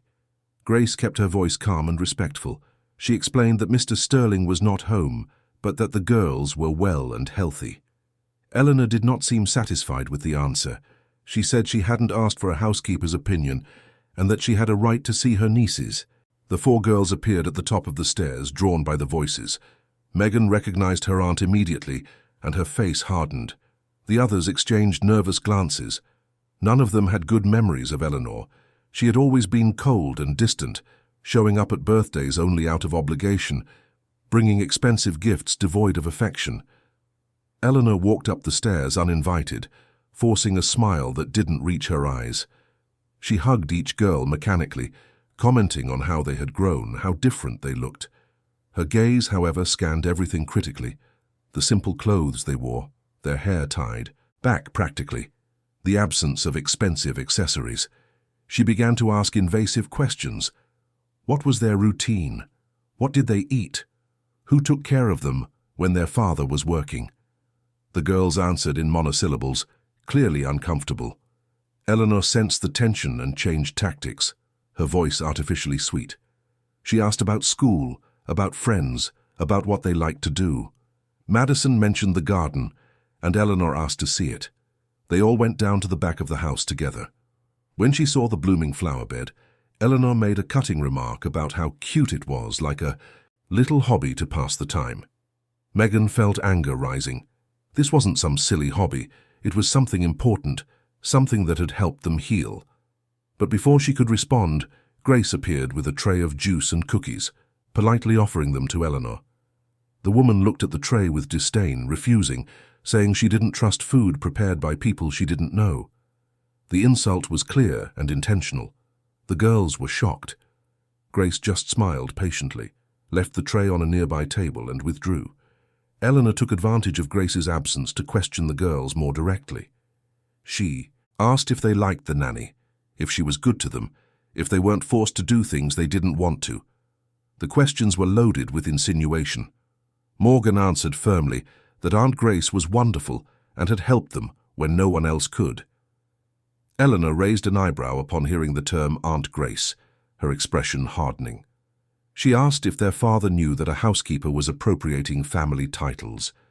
Mia, normally so quiet, surprised everyone by saying that Grace was more family than Eleanor had ever been, that Grace was present, took care of them, loved them, for real. The youngest's courage in confronting her aunt emboldened the others. Eleanor realized she was losing control of the situation. She changed her approach again, saying she was just worried about them, that as their aunt and their mother's only blood relative, she had a duty to ensure they were being well raised. She said that perhaps it would be better for them to come live with her for a while, to get to know the other side of the family, to have access to better opportunities. The four girls responded in unison with an emphatic no. They didn't want to leave that house. They didn't want to leave their father. They didn't want to abandon Grace. They were happy there. Eleanor pursed her lips, the mask of concern falling for a moment, revealing anger and frustration. She said they were just children and didn't know what was best for them, that she would talk to Richard about it. That's when Richard arrived home, earlier than usual. He had scheduled an important meeting for that day, but cancelled it. Something had been bothering him since morning, a strange feeling that made him want to be with his daughters. Seeing the luxury car in front of the house, he recognized it immediately. Eleanor. He entered quickly and found the scene in the back. Eleanor standing, the girls around her with defensive expressions, and Grace watching from a distance with concern. The air was tense, charged. Eleanor turned to Richard with a fake smile. She said she was just visiting her dear nieces, catching up. Richard didn't believe it for a second. He had known his sister-in-law for years, knew she never did anything without a selfish motive. He was polite but firm. He thanked her for the visit, but said she should have called ahead. Eleanor replied that family didn't need to call to visit. Richard retorted that it depended on the kind of relationship one had, and that she had never shown much interest in the girls before. The tension escalated. Eleanor dropped the pleasantries. She said she had heard worrying things, that the girls were being raised by an uneducated housekeeper, that they were being indoctrinated with excessive religiosity, that Richard was being negligent by delegating such important responsibilities. Richard felt his anger rise, but controlled himself. He looked at his daughters and saw fear in their eyes. Fear that this woman could separate them from Grace, destroy the peace they had achieved. He had to be strong for them. He told Eleanor he appreciated her concern, but his daughters had never been better. That Grace had done more for them in 3 months than 18 previous nannies had in 2 years. That the girls were happy, healthy, doing well in school, and that was all that mattered. Eleanor laughed, a humorless sound. She said temporary happiness wasn't enough, that the girls needed real structure, proper education, a connection to their maternal roots. She insinuated that a housekeeper could never offer what they truly needed. It was Megan who exploded. She shouted that Eleanor knew nothing, that she had never been there when they needed her, that she only showed up to judge and criticize, that Grace had saved them when everyone else had given up, including their own family. Madison, Morgan, and Mia stood by Megan, forming a united front. They said they didn't want their aunt there, that she wasn't welcome, that they could choose who was part of their lives. Eleanor looked at this display with a mixture of shock and anger. These children, who were supposed to be broken and vulnerable, were strong and united. And worse, they were defending a housekeeper instead of their own blood relative. This was unacceptable. She looked at Richard and said, with venom in her voice, that this wasn't over, that she had rights as an aunt, that she would consult lawyers, that she would ensure her nieces were raised properly in an environment appropriate for children of their social class. She said their sister would be ashamed to see her daughters being raised this way. The mention of their mother made the girls even more furious. Morgan shouted that their mother would have loved Grace, that she would be happy to see them happy again, that Eleanor had no right to speak for her. Richard placed himself between Eleanor and the girls, his voice low but dangerously firm. He said it was time for her to leave, that he would not allow her to come to his house and destabilize his daughters, that if she wanted to see the girls in the future, she could schedule an appropriate visit, but for now, she should leave. Eleanor looked around, seeing she had lost this battle, but her eyes gleamed with determination. This was just the first move. She would be back with legal force, with irrefutable arguments, with a plan to remove those girls from what she considered an inadequate environment. Before leaving, she looked at Grace, who had remained silent throughout the confrontation. She said, with poorly disguised contempt, that people like her always thought they could climb the social ladder by getting close to wealthy families. That she saw Grace's game clearly, manipulating vulnerable children to secure her place. Grace did not respond to the provocation. She just maintained her serene gaze, without anger or fear. That calm irritated Eleanor even more. She wanted a reaction, wanted to see the woman defend herself, justify herself. But Grace just stood there, dignified and unperturbed. Eleanor left, slamming the door. The silence that followed was heavy. The girls ran to Grace, hugging her, apologizing for their aunt, saying they wouldn't let anyone take her away from them. Grace hugged them back, whispering reassuring words, saying everything was fine, that no one would separate them. But Richard saw something in Grace's eyes that worried him. Was it fear? No, not quite. It was the awareness that a storm was coming. A storm that could test them all in ways they hadn't yet experienced. That night, after the girls finally fell asleep, still agitated from the day's events, Richard and Grace had a serious talk. He apologized for his sister-in-law's behavior, said he never imagined she would show up like that. Grace said he didn't need to apologize for someone else, but she was worried. She recognized the type of woman Eleanor was, determined, powerful, used to getting what she wanted. And if she really decided to fight for custody of the girls, she could cause a lot of trouble. Richard took Grace's hands, a gesture that surprised them both. He said he would not let anything happen, that he would fight with all his might to keep the family together, that Grace was an essential part of this family now, and he wouldn't let anyone change that. Their gazes lingered, charged with complex emotions. Gratitude, yes, but also something more. Something neither of them was ready to name yet. Richard slowly released her hands, cleared his throat, and said they should rest. Tomorrow would be a new day, but they both knew something had changed that night. Not just because of Eleanor's threat, but because of the touch, the look, the growing awareness that what they felt for each other was transforming into something beyond gratitude or professional respect. It was something deeper, scarier, more real. And that complicated everything even more. The following weeks were marked by constant tension. Eleanor didn't show up again, but her presence was felt in other ways. Letters from lawyers began to arrive, requesting detailed information about the girls' routine, documentation on Grace's qualifications, and proof of Richard's presence in his daughters' lives. Each letterhead-adorned envelope brought a wave of anxiety. Richard hired his own lawyers the best money could buy. They assured him he had a solid case. He was the biological father, had more than sufficient financial resources, the girls were healthy and happy, attending school and performing excellently. Eleanor had no legal basis to seek custody, but laws weren't always enough when there was determination and resources on the other side. Eleanor was wealthy in her own right, had powerful connections in the legal world, and more importantly, had a narrative that could be convincing if presented correctly. A widowed father who had delegated the upbringing of his 4 vulnerable daughters to an unqualified housekeeper. Grace felt the weight of the situation. She saw how tense Richard became whenever a new letter arrived, saw the worry in the girls' eyes when they noticed whispered conversations between the adults. She prayed more than usual, her mother's rosary always in her hands during her free moments. Megan noticed the change in the atmosphere. Despite everyone's efforts to maintain normalcy, an 8-year-old who had been through so much could sense when something was wrong. One night she came down to the kitchen for water and found Grace sitting at the table, the Bible open.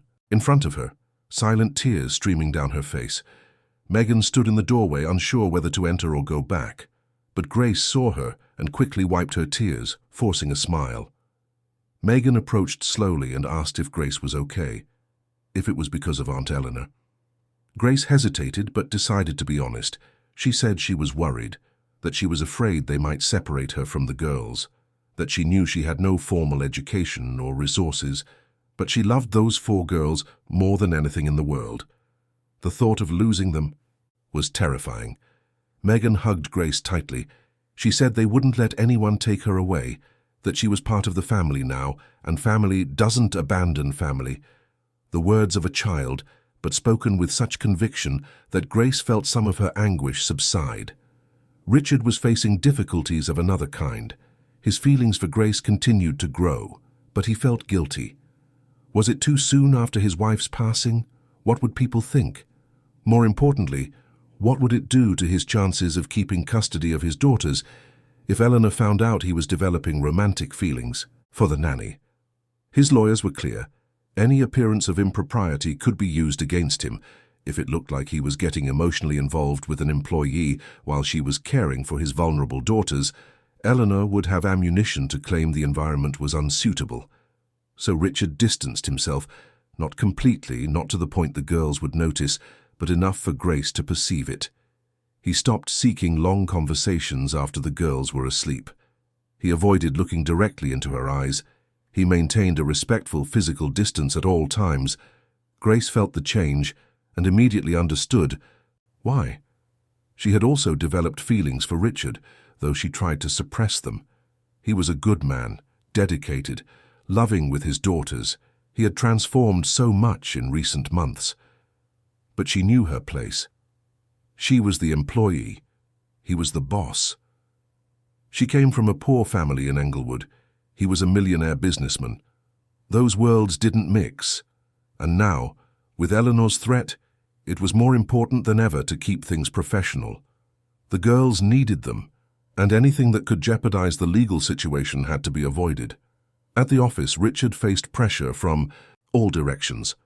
The company audit had revealed some minor irregularities that needed to be corrected. Nothing serious, but it required attention. His partners complained that his head was no longer in the game, that he was allowing personal issues to interfere with business. One afternoon, during a particularly tense meeting, one of the partners made a comment about how Richard had let himself be distracted by a nanny and was putting the company at risk. The anger Richard felt was instant and visceral. He stood up, fists clenched, and said in a controlled but dangerous voice that no one spoke of Grace that way. The silence that fell over the boardroom was absolute. The partners exchanged meaningful glances. It was clear to everyone that there was something more there than professional respect. Richard realized his mistake immediately, but it was too late. The words couldn't be taken back. He ended the meeting abruptly and left. In the car, he slammed his fist on the steering wheel, frustrated with himself. He was losing control of the situation. He needed to be more careful, more restrained. But it was hard when every criticism of Grace felt like a criticism of the very essence of who she was, and he couldn't tolerate that. Meanwhile, Eleanor was busy building her case. She hired private investigators to follow Grace, document her routine, and uncover anything that could be used against her. They photographed Grace going to church 3 times a week. They documented her visits to the market on the south side. They recorded her every move. Eleanor also started making contacts. She called the parents of the girls' classmates, asking about their behavior at school, if they showed signs of excessive religious indoctrination. Most had nothing negative to say. The girls were polite, participative and healthy, but Eleanor was persistent, looking for any fragment she could use. She found a former employee of the house, one of the previous nannies who had been fired. The woman still held a grudge and was willing to say what Eleanor wanted to hear in exchange for money. She would sign a statement, claiming Richard was absent, that he left everything in the hands of the new nanny, that the girls were being emotionally neglected. It didn't matter that it was a lie. It didn't matter that this nanny had been fired for incompetence long before Grace arrived. What mattered was building a narrative, planting doubts, creating the appearance of a problematic environment. Eleanor also had an ace up her sleeve. She had discovered through her investigators that Grace had a precarious financial history. Old debts, overdue bills from when she was caring for her sick mother years ago. Nothing criminal, just the common poverty of someone living paycheck to paycheck. But Eleanor planned to use this to insinuate that Grace was only interested in Richard's money, that she was manipulating the girls to secure her position. The following Saturday, Richard decided to do something special to relieve the tension everyone was feeling. He took the whole family to an amusement park. The girls were ecstatic, running from ride to ride, their joyful screams cutting through the air. Grace went with them, and despite Richard's initial reluctance to include her in something that felt so familial, the girls insisted, it was a magical day. They ate cotton candy and popcorn. Richard won a giant teddy bear at a shooting gallery and gave it to Mia, who hugged it as if it were the most precious treasure. Madison dragged Grace onto the roller coaster and they screamed together the whole way. Megan convinced her father to go into the haunted house, and he pretended to be more scared than she was to make her laugh. Morgan took pictures of everything with a disposable camera Richard bought for her. For a few hours, they managed to forget about Eleanor, the lawyers, the threatening letters. They were just a family enjoying a sunny autumn day. While they were having dinner at a restaurant near the park, Madison asked if they could do this more often. Have days just for themselves, without worries, just joy. Richard promised they would create happy memories together, as many as they could. Grace watched the scene with a sad smile. She knew these moments were precious precisely because they were threatened. Their happiness was hanging by a thin thread, and Eleanor was sharpening the scissors to cut it. That night when they returned home, exhausted but happy, Richard took Morgan's camera and took a picture of everyone together. The four girls squeezed onto the sofa, Grace in the middle, all smiling. He looked at the image through the lens and felt his chest tighten. This was his family, not in the way he had imagined years ago, not in the way society expected, but a family nonetheless, and he would fight with all his might to protect it. On Monday, the bomb dropped. Eleanor filed a formal custody lawsuit. The documents alleged emotional neglect, an unsuitable environment due to the excessive presence of an unqualified housekeeper, religious indoctrination, and chronic paternal absence. They cited the testimony of the former employee as proof. Richard's lawyers were immediately activated. They said they had a preliminary hearing scheduled in 2 weeks. They needed to prepare a solid defense, gather evidence, and get favorable testimonies. Richard sat in his office with the lawyers and Grace.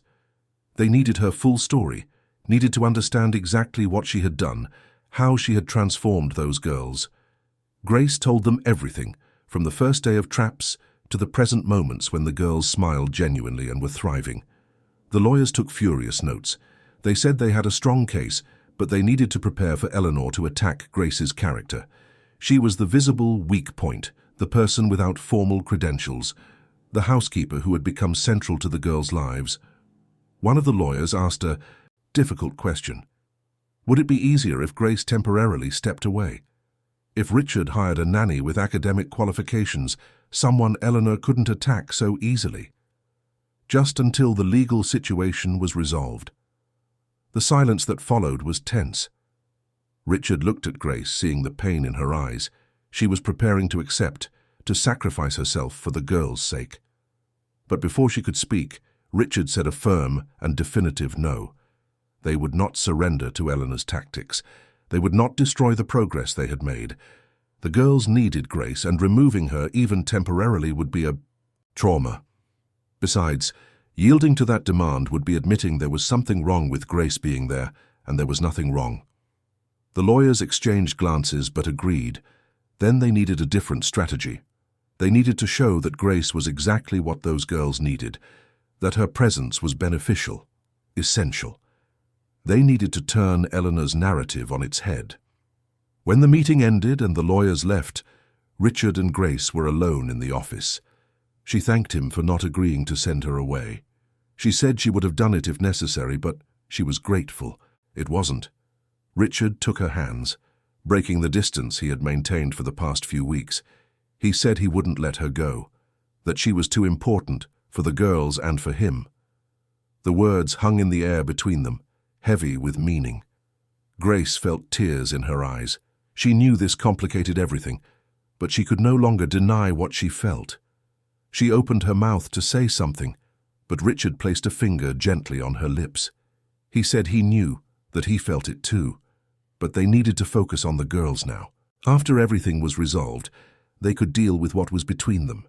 It was a promise and a hope, something to hold on to during the storm that was just beginning.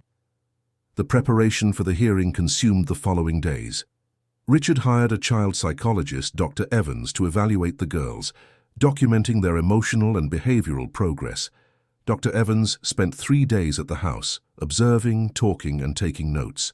Her report was categorical.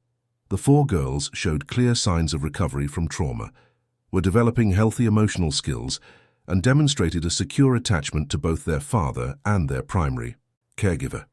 The school teachers were contacted to provide testimonies. They all had nothing but praise.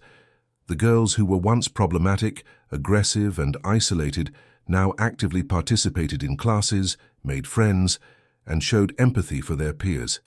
The transformation was remarkable and well documented. Mrs. Gable, the housekeeper who had witnessed everything from the beginning, gave an emotional testimony about how Grace had achieved the impossible. She spoke of the 18 previous nannies who had failed, of the chaos that was that house, and of how there was now peace and joy. The evidence was solid. Richard and his lawyers felt confident. But there was an unease in the air, a premonition that Eleanor would not play fair. She was too smart, too determined to accept defeat easily. The premonition was confirmed on a Friday night. Richard was in his office reviewing documents when Mrs. Gable entered, her face pale. She said she had something terrible to tell him, but she didn't know how. Richard's stomach sank. There were jewels missing, valuable pieces that had belonged to his late wife, kept in a safe in the master bedroom. Richard ran upstairs. The safe was open. He had clearly been in it recently, but he couldn't remember opening it. A diamond necklace, emerald earrings, and a gold bracelet were missing. Richard's heart pounded. Who would have access to the safe?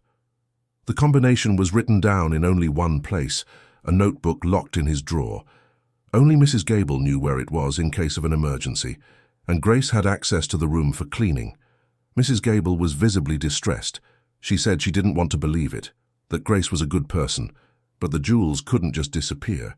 Richard felt nauseous. No, it couldn't be. Grace would never steal. But a treacherous voice in his mind whispered doubts. She came from a poor background, had old debts. Maybe the temptation was too great. He immediately pushed those thoughts away, ashamed to have had them. He knew Grace, knew who she was. This was a setup. It had to be.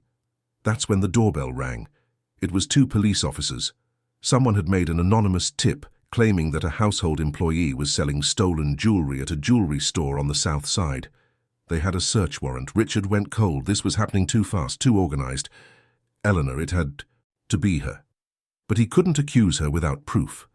He allowed the officers to enter, his heart beating uncontrollably. Grace was in the kitchen finishing the dinner dishes. When she saw the police, her face turned pale, but not with guilt. It was confusion and fear. Richard tried to explain the situation, tried to stay calm so as not to frighten her further. The officers asked to search Grace's room. She agreed immediately, saying she had nothing to hide. They all went upstairs together. Richard prayed silently that they wouldn't find anything, that this was just a terrible mistake. But it wasn't. At the back of Grace's wardrobe, hidden inside an old bag, were the jewels. The necklace, the earrings, the bracelet, glistening under the light of the simple room like evidence of a crime she didn't commit. Grace gasped, her hands trembling. She said they weren't hers, that she had never seen those jewels before, that someone had put them there. Her voice was desperate, pleading to be believed. The police didn't seem convinced. It was the classic story. Employee with access to the house steals valuable jewels, hides them in her own room thinking she won't be discovered. One of the officers was already preparing the handcuffs. Richard intervened. He said he knew Grace, that she would never do this, that someone had clearly planted the jewels. The officers looked at him with skepticism. Employers always defended their staff at first, they said, but the evidence was clear. That's when the girls appeared at the bedroom door, drawn by the noise. They saw Grace crying, the police, the jewels spread on the bed. Megan screamed, asking what was happening. Richard tried to send them back to their room, but it was too late. Madison started crying when she understood they were accusing Grace of theft. Morgan shouted that it was a lie, that Grace would never steal anything. Mia ran and hugged Grace around the waist, refusing to let go. The scene was heartbreaking. The 4 girls defending Grace with tooth and nail, while she tried to comfort them through her own tears. Richard felt a mix of anger and helplessness. One of the officers, younger, seemed moved by the scene. He suggested they could investigate further before making a formal arrest. His partner, older and more cynical, disagreed. He said they had enough evidence that the woman needed to go to the station for questioning. Richard used all his power and influence. He called his lawyer immediately, called contacts in the police force, made it clear this was a setup, and he would sue anyone who treated Grace like a criminal without a proper investigation. After much negotiation and pressure, the officers agreed not to arrest Grace at that moment, but she was forbidden from leaving the city and would have to appear at the station the next day for a formal statement. The jewels were seized as evidence. When the police finally left, Grace collapsed. She sat on the floor of her own room and cried like she had never cried in front of the girls. It wasn't just the unjust accusation. It was the humiliation, the fear of losing everything she had gained, of seeing the girls she loved torn away from her. The four of them huddled around Grace on the floor, hugging her, crying with her. Richard knelt too, wrapping his arms around all of them, trying to convey strength and security even when he himself was shaken. Megan was the first to speak through her tears. She said they knew who had done it. Aunt Eleanor. It had to be her. She had threatened them, had said she wouldn't give up. This was an attack, an attempt to take Grace away from them. Richard knew Megan was right, but proving it was another story. Eleanor was smart. She had covered her tracks. He needed evidence, something concrete that would show the conspiracy. He spent that night awake in his office, making calls, hiring private investigators, demanding they check all the security cameras in the house from the past few days. There had to be something, some record of someone entering Grace's room when she wasn't there. But the cameras had a blind spot right in the area of the staff quarters, a security flaw that had never seemed important before. Now it was crucial. His investigators discovered something interesting the next morning. The anonymous tip to the police had come from a payphone near Eleanor's law firm. It wasn't definitive proof, but it was a connection. They also discovered that the former employee who had given a statement against Richard had received a significant bank transfer from an offshore account days before. It was a start, but it wasn't enough to completely dismantle Eleanor's case. She had been careful, had kept enough distance to deny direct involvement. At the police station, Grace gave her statement with dignity. She remained calm despite her fear, answered all questions honestly. She explained her routine, her schedule, the fact that she rarely entered the master bedroom and never without a specific reason. She said someone was trying to frame her, that she was innocent. The detective in charge was skeptical, but not entirely hostile. He said he would investigate, but the evidence was concerning. Grace was released for now, but the case remained open. When she returned home, Grace was greeted by the girls as if she were a hero returning from war. They had made handmade signs saying they believed in her, that they loved her. They had decorated the living room with drawings and flowers from the garden. Grace tried to smile, tried to be strong for them, but Richard saw the damage this was causing. She was broken inside, humiliated, scared, and worse, she was starting to believe it might be better for everyone if she just left. That night, after the girls were asleep, Grace went to Richard in his office. She said she had been thinking. Maybe it was better if she left, found another job, left them in peace. Her presence was causing problems, was giving Eleanor ammunition. Richard stood up so fast he knocked over his chair. He said no, absolutely not. That was exactly what Eleanor wanted. She was trying to break Grace, to make her give up voluntarily. They couldn't let her win. Grace cried, saying she didn't know what to do anymore. She was tired of fighting, tired of being attacked, tired of causing suffering for the people she loved. Richard pulled her into a hug, something he hadn't done before, and said she wasn't alone, that they would fight together, that they would prove her innocence, that they would protect the family they had built. In the hug, something changed. The professional barrier they had maintained dissolved completely. Richard pulled back just enough to look into Grace's eyes, seeing all the pain and all the strength that coexisted there. Without thinking, moved by emotion and desperation and something much deeper, he kissed her. It was a soft, hesitant kiss, heavy with meaning. Grace was surprised for a second, but then she responded, her hands cupping his face as if it were something precious. In that moment, all the reasons they shouldn't do this seemed insignificant compared to the need for connection, for comfort, for love. When they separated, they were both breathless. Richard mumbled an apology, but Grace shook her head. He didn't need to apologize. She wanted this too, she felt it too. But they both knew the timing couldn't be worse. With Eleanor attacking, with accusations of theft in the air, with a custody hearing approaching, a romantic relationship between them would be disastrous. It would be seen as inappropriate, as proof that Grace was manipulating Richard, exactly what Eleanor claimed. So they made a difficult promise. They would put aside those feelings that moment until the storm passed. Then, when everything was resolved, they could explore what was between them without fear or guilt. But for now they needed to be strong, maintain distance, focus on the girls. It was the right decision, but it didn't make things any less painful. They both wanted more of that moment, more of that connection. But love sometimes meant sacrifice, and they loved those 4 girls more than anything, more than their own desires. Richard caressed Grace's face one last time, memorizing every detail, then took a step back. They went back to being boss and employee, at least on the surface, but something fundamental had changed between them, and there was no going back. The news leaked. It was unclear how, but suddenly all the local papers had the story. Millionaire businessman's housekeeper, accused of theft, is caring for his 4 orphaned daughters. The headline was sensationalist, distorting the facts, painting Richard as negligent and Grace as an opportunist. Social media exploded with opinions, most from people who didn't know the real situation. Richard's partners called, alarmed. The company's reputation was being tarnished by association. Important clients were asking uncomfortable questions. They strongly suggested that Richard resolve his personal life before it irreparably damaged the business. At the girls' school, other mothers started asking questions. Some pulled their daughters out of playdates scheduled with the quadruplets.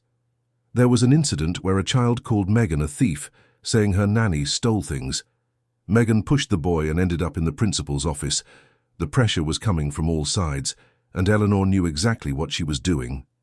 She had leaked the story to the press, had fueled the gossip, had created a toxic environment where standing by Grace seemed increasingly unsustainable. Richard's lawyers called with devastating news. Eleanor had obtained a preliminary court order. She claimed that with Grace under criminal investigation for theft, her presence in the house posed a potential danger to the girls. The judge, influenced by the arguments and media pressure, temporarily agreed. Grace had to leave the house and stay away from the girls until the investigation was concluded, or until the custody hearing, whichever came first. The news hit like a bomb. Richard tried to argue, tried to appeal, but the order was given. He had 48 hours to comply or face charges of contempt of court, which would only further damage his custody case. He had to tell the girls. He gathered them all in the living room, Grace by his side, and tried to explain as gently as possible. He said that Aunt Grace would have to be away for a while, not because she had done anything wrong, but because a judge had ordered it while they investigated who really stole the jewels. The reaction was immediate and devastating. Megan screamed no, that they wouldn't let them take Grace. Madison panicked, hyperventilating, clinging to Grace as if she could physically prevent her from leaving. Morgan began to cry uncontrollably, the kind of crying that seemed endless. Mia went completely silent, her empty eyes returning, the expression of someone who had given up on feeling. Grace tried to comfort them through her own tears. She said it was temporary, that she would soon prove her innocence and come back.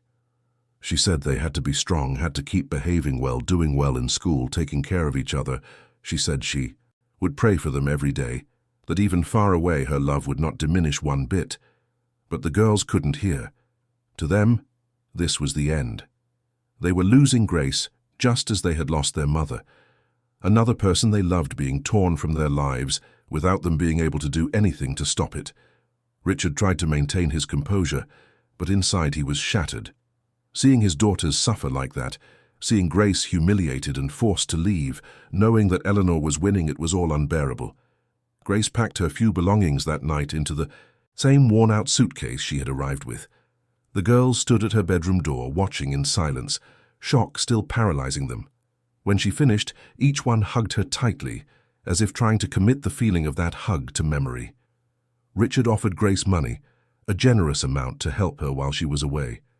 She initially refused, her wounded pride not allowing her to accept, but he insisted. He said it was her salary, that she was entitled to it, that he wasn't doing her a favor. Reluctantly, she accepted. Before leaving, Grace asked to go to the garden, one last time. She went to each flower bed, touching each flower she had planted with the girls. The sunflowers were tall and bright, the daisies danced in the wind, the roses exuded perfume, so much beauty growing from something that had been dead. She prayed there, asking for strength, for protection for those girls, asking for the truth to come to light. Richard drove her to her apartment in Englewood. The contrast was stark. From the mansions of Kenwood to a simple building, peeling walls, a staircase with no elevator.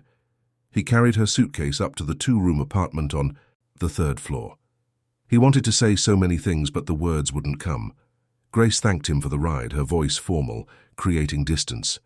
Richard held her hand for a moment, squeezed it gently, and said this wasn't the end. That they would fight. That they would win. Grace nodded, but her eyes said she wasn't so sure anymore.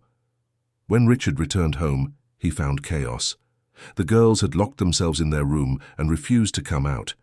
Mrs. Gable was on the other side of the door, begging them to open up, saying they needed to eat dinner.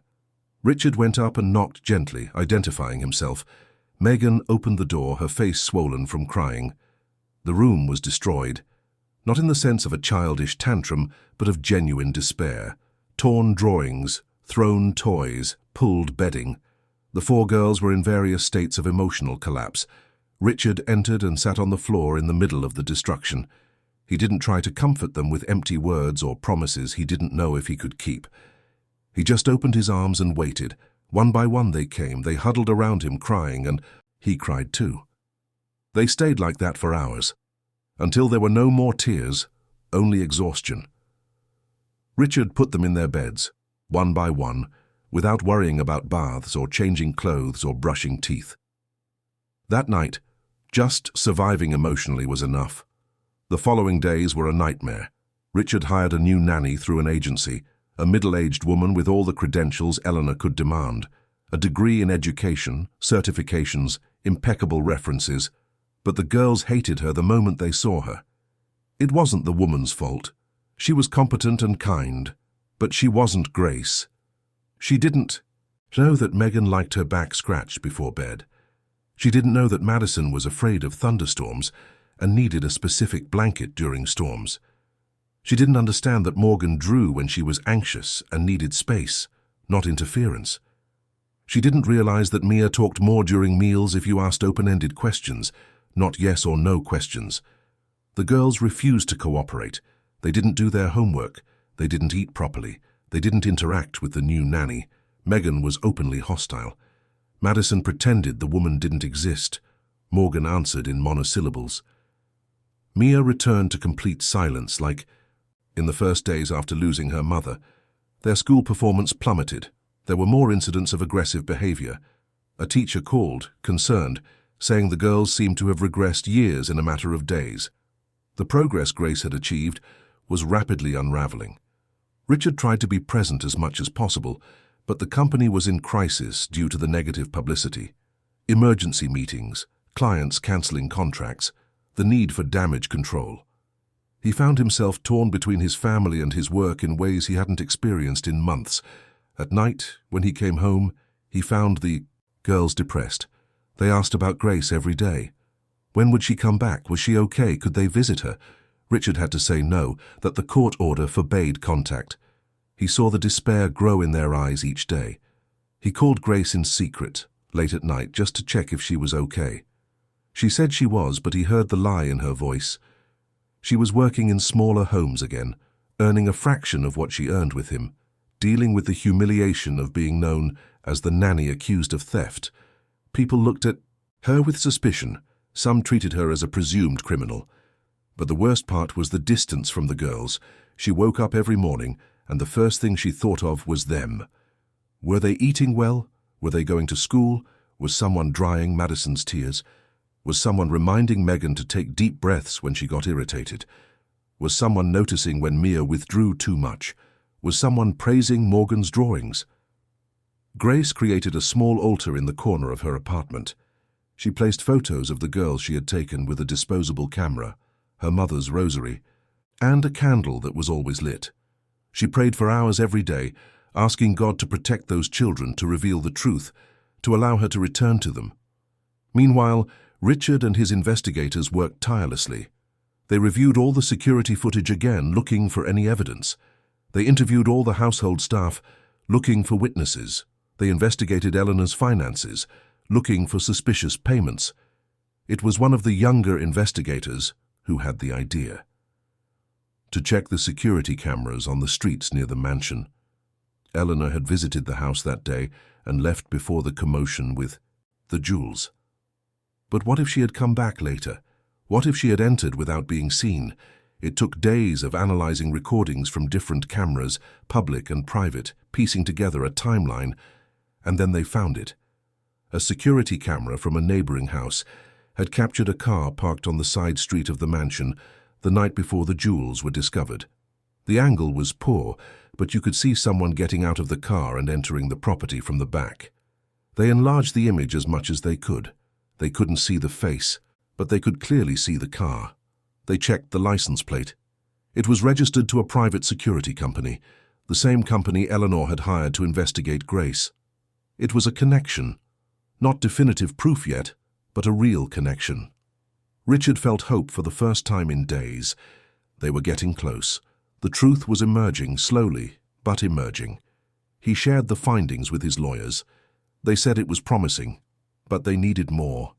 They needed to prove that person had entered the house, had access to Grace's room, had planted the jewels. They needed a confession, or irrefutable physical evidence. The investigators intensified their work. They pressured the security company, threatening lawsuits and public exposure. Eventually, one of the guards who had been hired for the job broke. He confessed that he had been paid extra to enter the house and plant the jewels in the nanny's room. He said he didn't know it was a crime, that he thought it was just part of the investigation. He gave a full, signed and witnessed statement. It detailed how Eleanor had orchestrated everything, how she had bribed a former employee, how she had planted the evidence, how she had leaked the story to the press. It was the proof they needed. Richard felt a wave of relief so intense he almost fell to his knees. Finally. They finally had a way to clear Grace's name, to bring her back, to start fixing the damage Eleanor had caused. But the hearing was the next day, and they needed to work fast to prepare everything. The courtroom was cold, the grey walls reflecting the tension that permeated the air. Richard entered with his lawyers, carrying folders full of evidence, documents, and testimonies. On the other side, Eleanor was impeccable, in an expensive suit, her lawyer equally polished and confident. She smiled at Richard, a smile that didn't reach her eyes, full of arrogance and certainty of victory. The girls couldn't be present. They were minors, and the judge had decided it would be too traumatic. They stayed home with Mrs. Gable, anxious, praying in their childlike way for everything to turn out right. Richard had promised he would bring Grace back.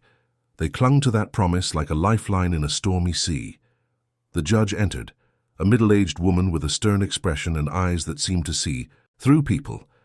Everyone rose. The proceedings began with formalities, reading of documents and introductions from both sides. Eleanor was invited to speak first. Her lawyer was eloquent, painting a grim picture.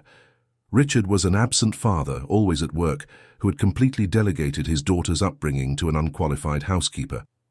The girls were being religiously indoctrinated, isolated from opportunities appropriate for their social class. And worse, the person responsible for them was under investigation for theft, a criminal caring for vulnerable children. Eleanor testified with rehearsed tears. She spoke of her late sister, of how it would have been her wish for her daughters to be raised by blood relatives, not by employees. She said she loved her nieces deeply and only wanted the best for them, that she could offer stability, a first-class education, and important social connections. They presented the testimony of the former employee, alleging neglect. They showed photos of the girls in simple clothes, as if that were evidence of something negative. They spoke of the mandatory prayers, painting Grace as a manipulative religious fanatic. Richard watched, fists clenched, but maintained his composure. His lawyers had told him to let them speak first, to let them dig their own grave. Eleanor was so confident she didn't realize the trap was closing. When it was the defense's turn, Richard's lawyer began methodically. He presented the reports from the child psychologist, detailing the extraordinary progress of the girls. He showed school reports, once filled with low grades and behavioral complaints, now full of praise and excellent marks. He presented testimonies from teachers, from parents of classmates, all attesting to the positive transformation. He called Mrs. Gable to testify. She spoke emotionally about the 18 previous nannies who had failed, about the chaos that was that house, and about how Grace had achieved the impossible. She talked about how Richard had changed too, becoming present and involved. She described the loving family they had become. The child psychologist was called. She explained technically about trauma, grief, and recovery. She said that taking Grace away from the girls now, especially so abruptly, would be catastrophic for their emotional development. That the bond they had formed was healthy and essential for their continued recovery. Eleanor began to look uncomfortable. Her lawyer tried to counter-argue, but the evidence was too solid. Then Richard's lawyer played his final card. He asked to show a video. On the screen, the recording from the neighbor's security camera appeared. The car parking, the figure entering from the back of the property. The quality wasn't perfect, but it was clear enough. Then came financial documents showing Eleanor's payments to the security company, to the former employee. And then the bombshell. The security guard who had been paid to plant the jewels entered the room. Eleanor turned visibly pale, her body stiffening. She whispered something furious to her lawyer, who seemed equally shocked. The guard gave his full testimony. He detailed how Eleanor had hired him, how much she had paid, the exact instructions she had given. He said he didn't know at the time that it was a crime, that he thought it was just part of a private investigation. He showed records of bank transfers, text messages, everything. The room fell into absolute silence. The judge looked at Eleanor with an expression that mixed disbelief and disgust. Eleanor tried to defend herself, said the man was lying, that it was a conspiracy against her. But her voice lacked conviction. There was panic in her eyes. Richard's lawyer continued mercilessly. He showed how Eleanor had leaked the story to the press, how she had orchestrated every step to destroy Grace's reputation and force her out. He presented evidence that she had tried to manipulate the legal system for personal gain, not out of love for her nieces, but for ambition and control. He called experts who analyzed the case and concluded that Eleanor's motivations were financial. She was interested in the girls' trust fund, which she could control if she had custody. It wasn't about the children's well-being. It was about money and power. The judge called for a recess. When she returned, her expression was as hard as granite. She looked directly at Eleanor and said that in her 20 years on the bench, she had rarely seen such a calculated and cruel attempt to manipulate the system. That using children as pawns in power games was despicable. She completely denied Eleanor's custody request. More than that, she ruled that Eleanor was forbidden from having any contact with her nieces until they were of legal age and could choose for themselves. She said she would initiate proceedings to investigate Eleanor for perjury, conspiracy, and other applicable crimes. As for the accusations against Grace, the judge declared that all evidence pointed to her complete innocence. She was the victim of a malicious conspiracy. The restraining order was immediately revoked. Grace was free to return to the house and to the girls who needed her so much. Eleanor was livid, her face red with rage and humiliation. She tried to protest, but her lawyer silenced her, realizing that any further words would only worsen her situation. She left the courtroom escorted by security, under the contemptuous glares of everyone present. Richard felt a wave of relief so intense he had to sit down for a moment. It was over. Eleanor had lost.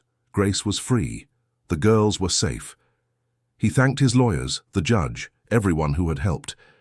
But he could only think of one thing. He needed to go get Grace. He called home immediately. Mrs. Gable answered, and he could barely speak from emotion. He said they had won, that Grace was free to return, that everything was going to be okay. He heard the girls' screams of joy in the background, their voices mixing in a chaotic and beautiful celebration. But when he tried to call Grace to give her the news, she didn't answer. He tried several times, but the phone just rang unanswered. A worry began to grow. Was she okay? Had something happened? Richard asked his driver to take him directly to Englewood. The traffic was horrible, a Friday afternoon in Chicago, and he tapped his foot impatiently as the car inched forward. Every minute felt like an hour. The sky was darkening, heavy clouds gathering. It began to rain, first a light drizzle, then harder, until it turned into a full-blown storm, thunder echoing, lightning cutting across the sky, water falling in thick sheets. When he finally reached Grace's building, Richard dismissed the driver and said he would take a cab back. He ran up the stairs, his heart pounding. He knocked on the apartment door. Nothing. He knocked again, harder. He called her name. Silence. A neighbor came out and said she had seen Grace leave earlier carrying a suitcase. It looked like she was leaving for good. Richard felt panic rise. No, she couldn't have left. Not now, not when everything had been resolved. He ran downstairs, frantically calling her cell phone. Finally, on the 5th try, she answered. Her voice was weak, almost inaudible over the sound of the rain. She was at the bus station, she said. She was going back to her hometown in the countryside where she had distant relatives. She couldn't stand being in Chicago anymore, not after everything that had happened. Her reputation was ruined, no one would hire her, and staying here only brought painful memories. Richard shouted into the phone that she couldn't leave, that they had won in court, that Eleanor had been exposed, that she was free to come back. But Grace hesitated. Even with the legal victory, the humiliation had been too deep. She didn't know. If she could go back to that house, face everyone again, trust that she wouldn't be attacked again. He said he was coming to her, that they needed to talk in person. He asked her to wait, just wait. Grace agreed, her voice choked with emotion. She said the bus wasn't leaving for an hour anyway. Richard got a cab that took him to the bus station. The rain was relentless. He was soaked when he entered the terminal. He searched frantically through the crowd until he saw her. Sitting on a bench, her suitcase beside her, her face a mask of exhaustion and sadness. He ran to her, people staring curiously at the man in a wet suit running through the bus station. When Grace saw him, she stood up, confused. Richard stopped in front of her, out of breath, water dripping from his hair, and tried to find the right words, but there were no right words. So he simply did what his heart told him to. He knelt right there on the dirty bus station floor, in front of hundreds of people, and took Grace's hands. Tears mixed with the rainwater on his face. He asked for forgiveness. Forgiveness for not protecting her better, for allowing her to be humiliated, for not believing in her strongly enough at the beginning. He said she had saved his family, had given life back to his daughters, had shown him what true, unconditional love was. That she wasn't just the girls' nanny, she was so much more than that. She was an essential part of who they were as a family. He said the girls were at home, desperate to see her, that they had cried with joy when they heard she could come back, that nothing made sense without her there. The house wasn't a home without her. They weren't a complete family without her. And then, still kneeling, exposed and vulnerable, Richard said something that surprised even himself. He said he loved her, that he had fought against this feeling because it seemed wrong, too soon, too complicated. But it was undeniable and true, that she was the most extraordinary woman he had ever met, not despite her simplicity, but because of it. That he wanted her to come back, not just for the girls, but for him too, because he needed her in his life. Grace was crying openly now, the people around them stopping to watch this strange and beautiful scene. She pulled Richard to his feet, saying he didn't need to kneel, that she wasn't worthy of it. But Richard shook his head. He said she deserved all the reverence, all the respect, all the love he could offer. Grace said, her voice trembling, that she loved him too, that she had tried to deny it, had tried to maintain a professional distance, but it was impossible. That he and the girls had become everything to her, her reason for waking up, her joy, her purpose, but she was so scared that someone would try to separate them again, to cause more trouble. Richard stood up and pulled her into a tight hug, not caring about the curious onlookers. He said he would never let anyone do that again, that he would protect her and the girls with everything he had, that together they were stronger than any Eleanor, any adversity, any prejudice. He asked her to come home, to come back to the girls who loved her, who needed her desperately, to come back to him so they could discover together what this love meant and where it could take them. Grace looked at her suitcase, at the bus ticket in her hand, at the soaked and vulnerable Richard in front of her. And then she made her decision. She threw the ticket in the nearest trash can, picked up her suitcase and extended her free hand to Richard. He held it as if it were the most precious thing in the world, and together they left the bus station, heading towards the car he had asked to wait. The rain continued to fall heavily as the car drove across Chicago towards Kenwood. Richard and Grace sat in the back seat, their hands intertwined in silence. There was no need for words at that moment. Each other's presence was enough, a balm for all the wounds of the past few days. Grace looked out the window, seeing the city blurred by the water on the glass. She was going back to the house that had become more of a home than any other place in her life, back to the 4 little girls who had completely stolen her heart. But there was nervousness too. What if things had changed? What if the girls were different after all they had been through? Richard sensed her tension and squeezed her hand gently. He said the girls hadn't changed. They had only become more desperate to have her back.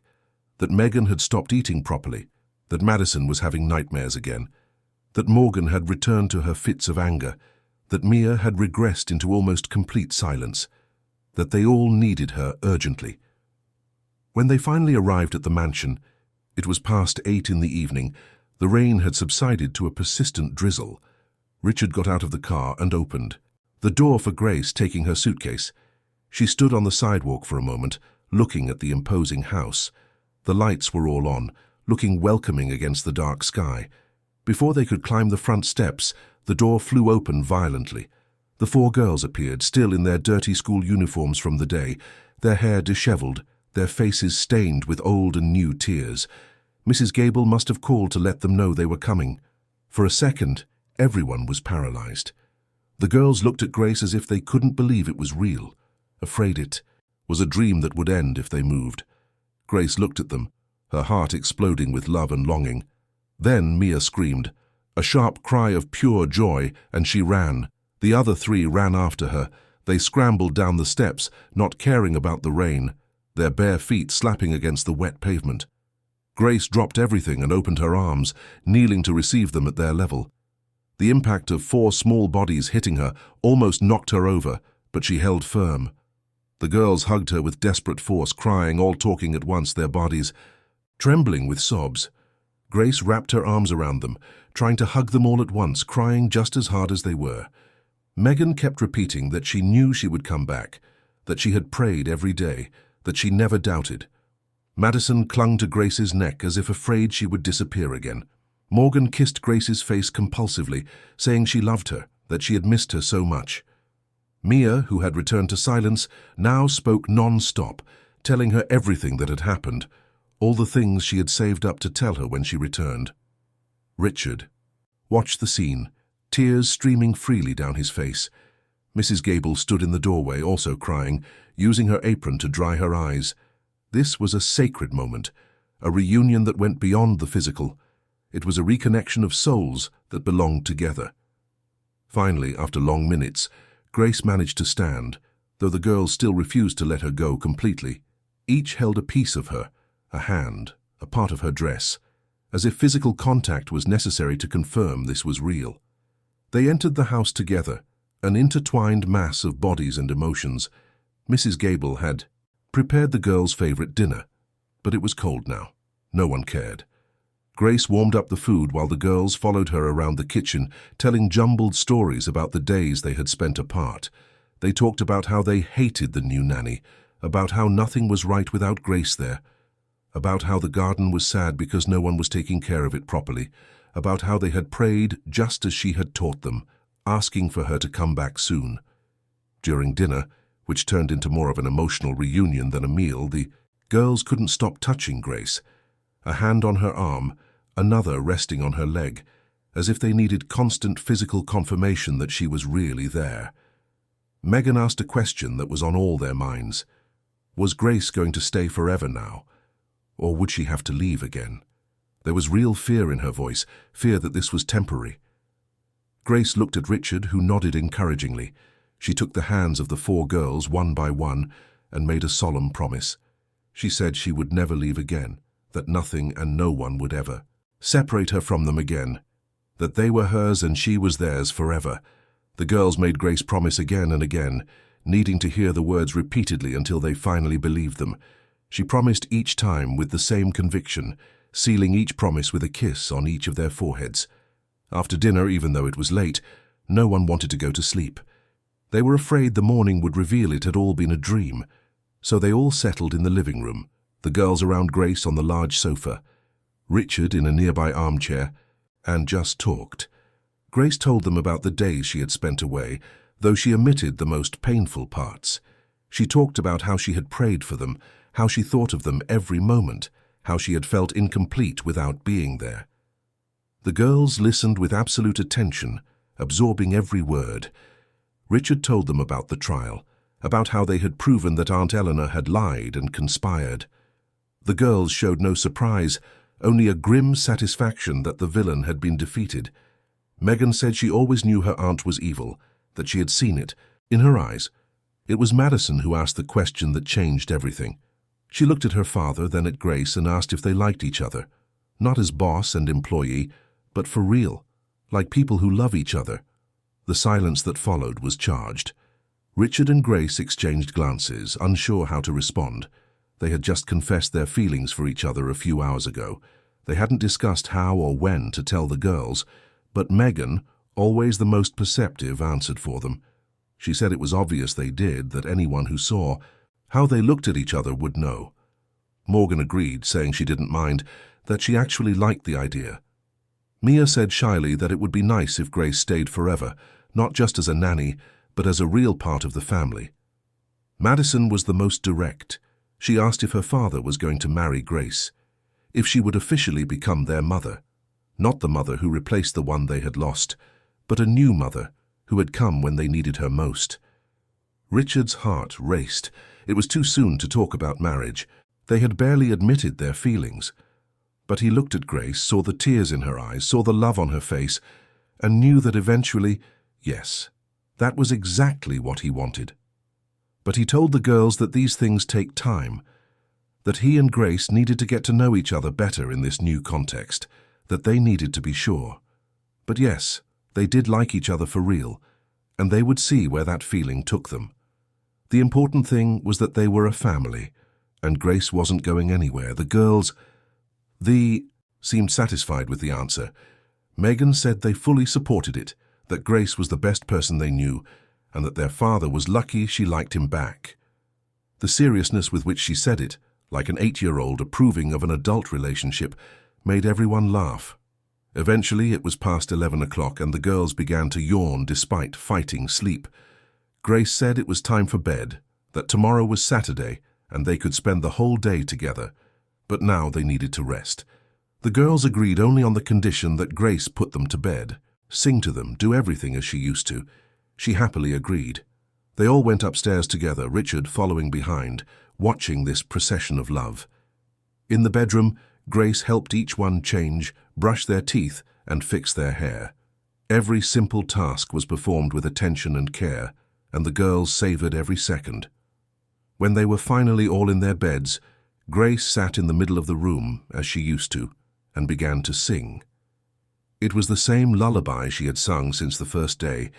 Her soft voice filled the room, bringing comfort and security. One by one, the girls relaxed, their bodies finally allowing exhaustion to win. Megan was the last to close her eyes, fighting to the end to keep Grace in her sight, afraid of losing her if she fell asleep. When they were all finally asleep, Grace sat there for a few more minutes, just watching. Their faces were peaceful now, without the tension they had when she arrived. She said a silent prayer of gratitude, thanking for being back, for those girls, for this second chance. Richard was at the door, watching. When Grace stood up and headed for The exit. He took her hand and led her downstairs to the living room. They needed to talk, to decide how to proceed, what this meant for them. They sat on the sofa, still holding hands. Richard began by saying he knew they had moved too fast, that maybe they should have waited longer, but he couldn't deny what he felt, that he wanted to explore it, with the time and care it deserved. Grace agreed. She said she also felt it had happened quickly, but sometimes the best things in life come when you least expect them. That yes, she wanted to see where this would go, but slowly, with respect for what they had been through, for the memory of his wife, for the girls. They agreed they would date, get to know each other outside the context of employee and boss, that Grace would continue to live in the house caring for the girls, but that they were equals now. Richard insisted on moving her to a better suite, adjusting her salary again, and treating her as the partner she was becoming. They talked for hours, making plans, sharing dreams, discovering each other, when they finally said goodnight that evening. It was with a soft kiss full of promise. The beginning of something new, something beautiful, something that had been born from the ashes of tragedy and had blossomed through unconditional love. Grace went up to her room, but before she slept she went to check on the girls one more time.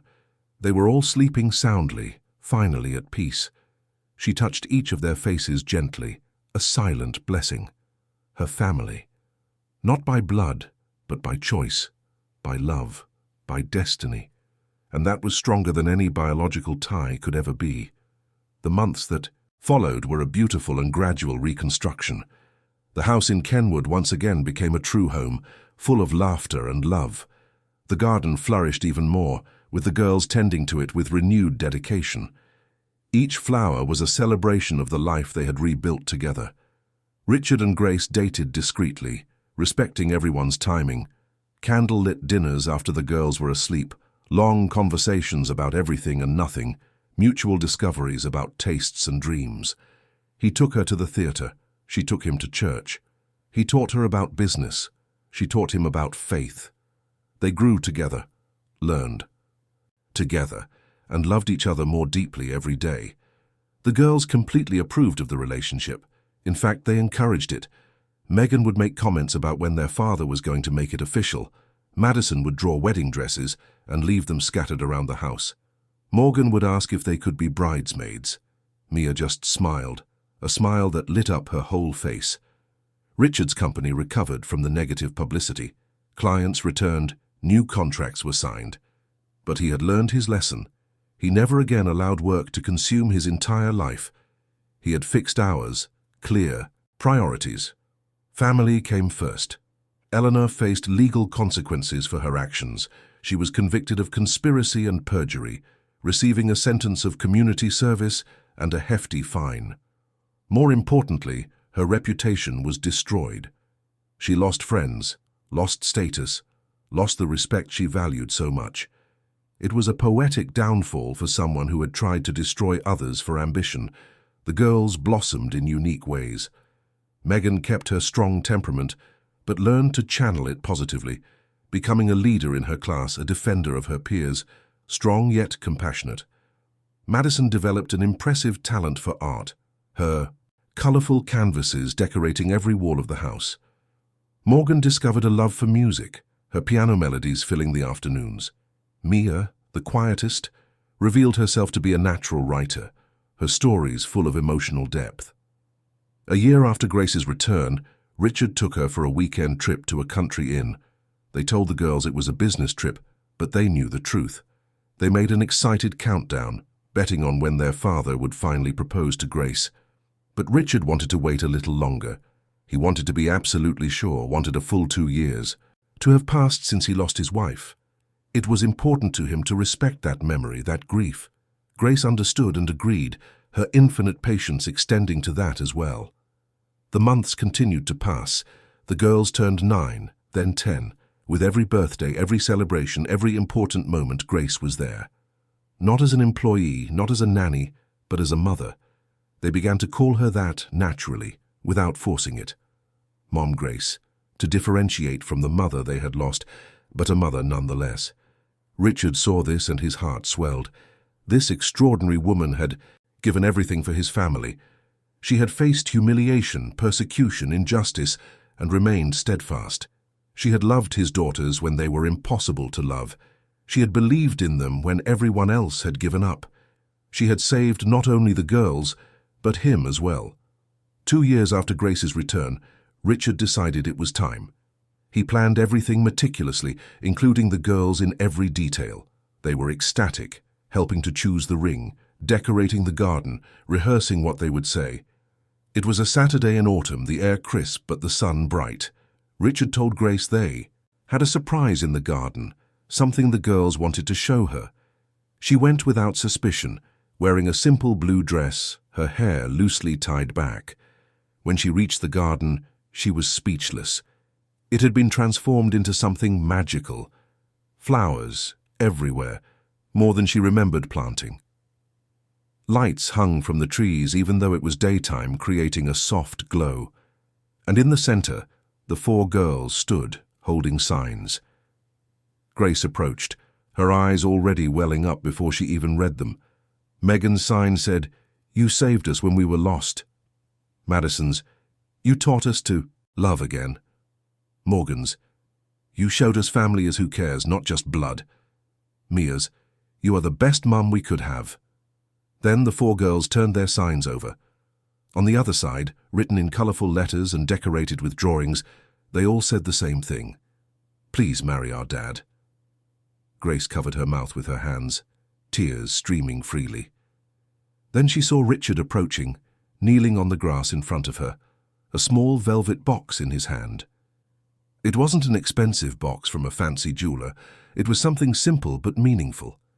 He opened it, and inside was a ring. It wasn't ostentatious, no huge diamonds. It was a gold band with small blue stones embedded in it, the same shade as the dress Grace wore the day she first arrived at the house. Richard had kept a photo from that day and had the ring specially made to match. His voice trembled as he began to speak. He said she had come into their lives 3 years ago, a stranger with a worn-out suitcase and a heart full of love. That he didn't know on that day that he was opening the door to, an angel disguised as a housekeeper. That she had done the impossible, had healed his broken family, had brought light where there was only darkness.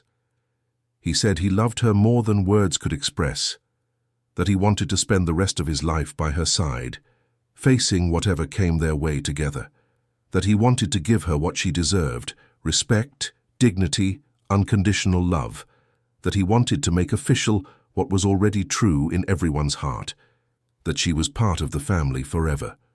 Then he asked the question, "Grace Miller, will you marry me, be my wife, the mother of my daughters, my life partner?" Grace was crying so hard she could barely speak, but she managed to whisper a yes. Yes, 1,000 times yes.